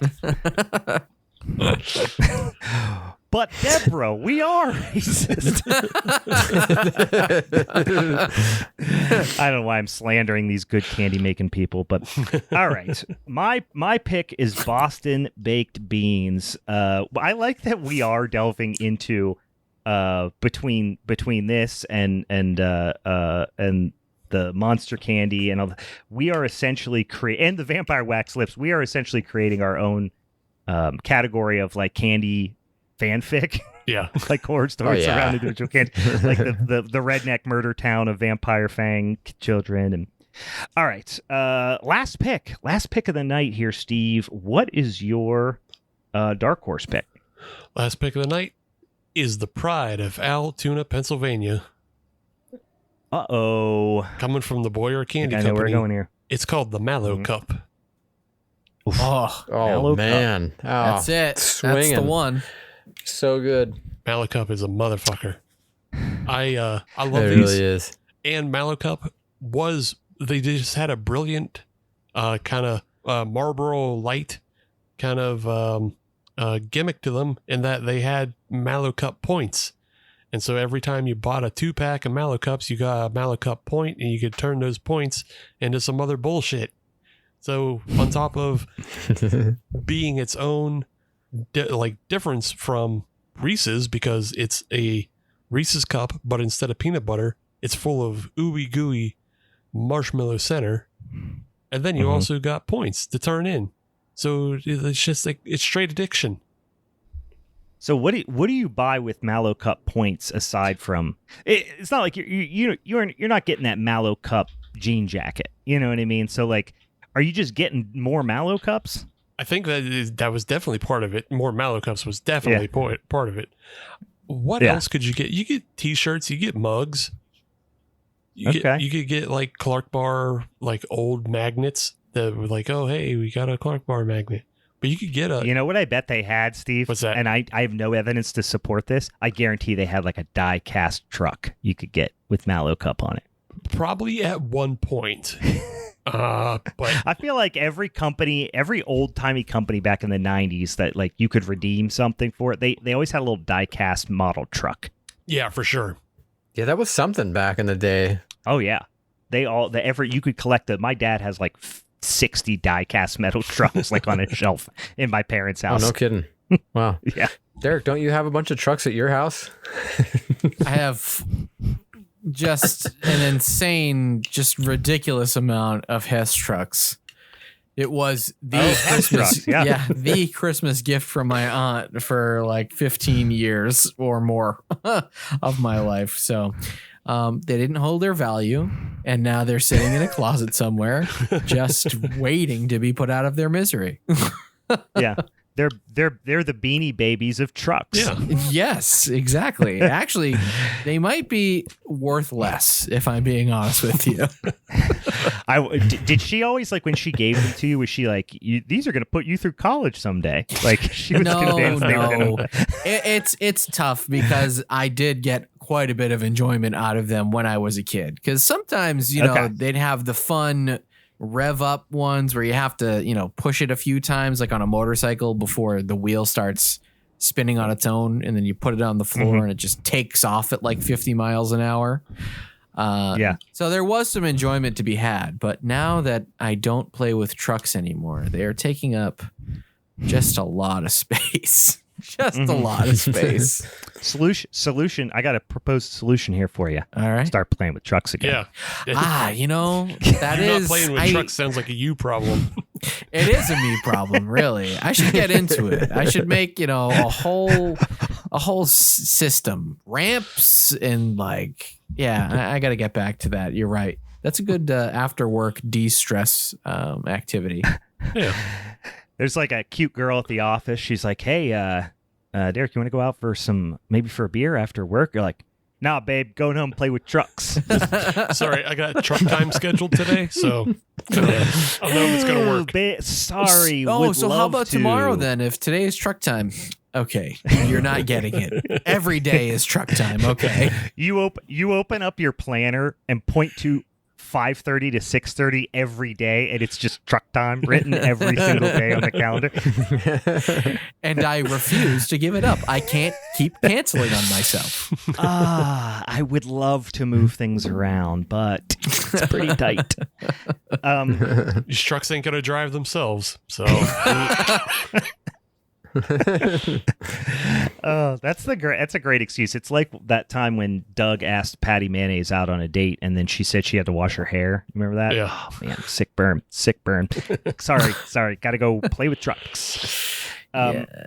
Is that the people who made the Mallow Cup? Now, are these the same? And I'll say it, rat bastards who make a Sky Bar? No, they're the ones who make a Clark Bar. Oh, good. Yeah, Okay, I was getting mixed up. Clark Bar, fantastic. Sky Bar, the worst candy bar ever made. Yeah. They also I make. don't think I ever had a Sky Bar before. Count yourself among the blessed, because if you eat a Sky Bar, imagine the worst chocolate you've ever had, and then mix I'm going to say 20% sand into it, and then fill it with just weird garbage flavors on the inside that have these weird chemically flavor. Ugh. My dad would go nuts for a Sky Bar, and I was convinced it's because he can't taste. He has no sense of taste. He just only just chew. For 20 years he had a giant mouthful of Red Man or Mail Pouch tobacco in his mouth, so I don't think he tastes things anymore. But they're horrible. It's the worst candy bar ever made. And they don't even taste like Sky. That's the biggest jip of all. Yeah, I mean, you can't tell a kid, like, I'm about to taste the sky. And then, Excuse me it just tastes like, while I taste the sky, and just throws up. Ooh. just projectile vomits. No, all right. Sky Well, Bar was made specifically by the Sky Bar company. So really, they're just their I own feel devil. like No, that's incorrect. Because while we didn't bring them up, it was made by Necco, which was discontinued. I'm seeing here in 2018, and then they reincorporated as the Sky Bar Confectionery Company. So now So they were made by some makes of a the lot candy of world. sense. the worst candy out there. Worst candy out there decided it was no longer worth making, and then somebody else said, "We'll carry the torch. Don't worry about it." the Necco people, famous demons of the candy world, like literally out there just to cause pain and suffering to humans. How did we never just couldn't drag bring the themselves to board make of directors of Necco like through the streets, like just drag them through the streets and beat them in front of the public, just so Listen, everybody knows, like you'd they're never like do that with candy again. 45 minutes away from me. I'll happily do that for you. I'll do it for free. I've been wanting to. Honestly, this is the excuse I needed. The push I've been needing. If anybody deserves to be tarred and feathered in the modern world, it is the board of directors for Necco. Yeah. We actually had an ongoing discussion with a former co-host,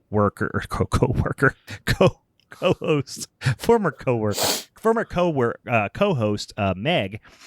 She had never had a Necco wafer. R.I.P. By the way, Meg died. Not for we just tell everybody she's dead. Oh my God. It's like, wow, this took a really, really interesting turn. She likes it. She thinks it's funny. Anyway, Meg had never had a Necco wafer. And then we finally introduced her to the world of Necco wafer. Or didn't she bought them, right? Yeah. And then she cursed her very existence when she tasted it. If you never had a Necco wafer, imagine if those like small little like poker chips that are like way like thin, crappy, flimsy plastic, way back in like your parents' or grandparents' deepest back portion of the game closet at their house. That are just, there's only like 4 of them there. They're just scattered about. They like smell like mildew. Imagine if that was a candy. Yeah. And dustier. Make it dustier. Imagine they told you to eat that. Would you eat that? You wouldn't. Yeah, that's what Necco wafers are. All right, let's recap our lists here for the listeners at home who will hopefully be going and voting. You're going to get an opportunity on the social medias. Go follow us at Halloween's Forever, or go follow the Leftover Pizza Podcast while you're at it. And you're going to vote on who has the best draft list. Remember, our categories were overall favorite candy, fruity candy, candy to get stuck in your teeth, discontinued candy, and the dark horse pick. Now, let's see if we can assess how we feel like we did here. Derek, here's your draft. Here's your team, if you will. Your bucket is the Charleston Chew, specifically frozen Charleston Chew. Yeah. Sour Patch Watermelon, Mini Chewy Sweet Tarts, Reese's Peanut Butter Bites, and Yum Yum Marshmallow Cones, preferably in a giant tub 30-pack. Yeah, no notes. Perfect. The best bucket here. The best 10 out of 10. greasy zero room bag. for improvement. Yeah, greasy fast food bag here. I'm gonna take the W, boys. Thank you. Yeah. Imagine a Yum Yum marshmallow cone that smells like Burger King. Now you're talking my language. Are you kidding me? Now you're cooking. Now you're cooking with gas. The porousness of both the cone and the marshmallow would just absorb all of that grease. This is a Whopper flavored fucking cone. Delicious. All right, Grimey, your list: Reese's Cups, Twizzlers, Starbursts, Monster Candy, that was the candy cigarettes, and Wax Vampire Fangs. I don't think I've ever heard a list that started so strong and ended, so strangely. Oh my god! You're like Reese's Cup banger. That's pretty much where Jordan I went. I was candy. like, that's pretty much it. I was like, well, if I have the Reese's, at least I have that strong point there, and then I could just fuck off the entire rest of the time. But yeah, I don't know, and I can't hardly fit any of them in Big Frank's head, so this true. might be an L for me. Well, you could maybe somehow fashion the vampire fangs on his face, like he's wearing them. Oh, he's like a Mr. Potato Head. Oh yeah. That would be fun actually. Big Frank. I mean, I would never do that to Big Frank, but all right. And let's jump into my picks here. The Take 5 bar, Sensation Jellies, Ghost Dots, the Real Ghostbuster Slimer Bubblegum, and Boston Baked Beans. Now that I say that list out loud, that is that's a struggle. That may be a struggle. We shall see. We'll see what the listeners and social media friends and listeners think. But there's some weird ones on there. It's a list that says old but not super old. Like Boston Baked Beans and Sensation. I don't know anybody's going to know Sensations off the just name alone. And just go. I know. I'm hoping they Google them though and go like, "Oh shit, yes, all right," and then I get them invested and then I lure them in. But yeah, they're gonna see these. They're gonna go Slimer Bubblegum. Okay, if he's old enough to remember that.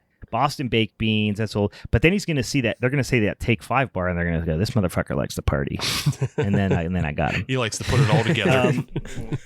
Yeah, this guy parties hard, and I like that about him. All right, and last but certainly not least, Steven has got, starting off with a big old Butterfinger, big old Bart Simpson Butterfinger up top, Swedish Fish, Vanilla Tootsie Roll, the Liquid Center Soda Gum, and then lastly, a Mallow Cup. Strongest offering. An eclectic. Yeah, that's a pretty solid list. That's a pretty solid list. I think Swedish Fish are going to win a lot of people over, Steve. Yeah. I hope so. Yeah, I think so too. I feel like Vanilla Tootsie Roll would be the only thing that might be your undoing. That's my big negative, and also just the A&W root beer gum. If you never experienced it, you would not know it. Yeah. I think that might perk people's interest a little bit. A Liquid Center Soda Gum might pique people's interest. I don't know. Anyway, it's anybody's game. All right, and of course the winner gets bragging rights for a whole year. How's about that? Yeah. We'll spray paint a Burger King bag gold. Yeah. How about a Burger King crown? It's already gold. Yeah. There you go. All right, guys. Those are our lists. Check out the social media, and you can help us pick who has the best draft of them candies for spooky season. And well, first of all, I want to thank you guys, the Leftover Pizza podcast crew, Derek, Grimey. That was a lot of fun. I hope you enjoyed it as well, and thank you for bringing all your candy knowledge to the game. Oh, absolutely. Thank you, Brian and Steve. I had a lot of fun doing this, and definitely open for more. Yeah. Thank you. And I'm sorry for my presence in my brain in the way that it works. So, you know, I'm gonna have nightmares time. Or you know what? Maybe to offset, to battle my nightmares, I might just start jotting down a little short story about Yum Yum the clown and the story of how he delivered those marshmallow cones to your grandfather's fridge. I'm gonna cut him off the pass before he, I'm gonna pass it on to somebody else before it gets me. Yeah, I was gonna say I'm gonna become the Freddy Krueger of this here podcast. I'm gonna pop up in your dreams. I'm gonna be hovering over you as you're sleeping in your bed in the dream, trying to feed you a frozen Charleston Chew. Thanks. Yeah, it's okay. Jamming it down somebody's throat. Just wake up. Just getting it. There's actually a chocolate bar in your mouth. Yeah. Yeah, this is there's going to be a support group of people whose various sleep paralysis demons now gag them with Charleston Chews. This was a lot of fun. But at that point, make sure you at least get your money from Charleston Chew, because that is a new form of marketing. So just, don't do it for free. That's all I'm saying. Charleston Chew, not a sponsor yet. Yeah. All right, guys. Yes, thank you again. This was super, super fun. Would love to have you guys on again and talk some more candy or some nostalgia or any kind of spooky wooky stuff, guys. Remind the folks at home who are definitely going to go check out the Leftover Pizza podcast. Where can they find you once again? All right, you can check us out on Instagram, X, Facebook. We also have a group on Facebook, the Leftover Pizza Club, where you can come and hang out with like-minded peeps, join some interesting nostalgic discussions. And if that's not enough, you could check out our website, leftoverpizzaclub.com. And lastly, listen to us wherever you catch your podcasts. Go check out them podcasts over there. Like I said, you like this one, you go and like that one. All right. Thanks once again, guys. Enjoy your spooky season, and we will hit you up next Monday for the first official kickoff episode of October. It's showtime, boys and ghouls, and we got Bigfoot Ben is going to be joining us for our October Halloween showdown episode. It's goddamn slobber knocker and a barn burner all rolled up into one. All right. For the Halloween is Forever crew, I'm Brian. I'm Steve. Boo, spooky Steve. I'm a ghost. All right, bye, guys. I'm a ghost dot. Steve's a ghost dot with a beard. Just imagine that. How cute would that be?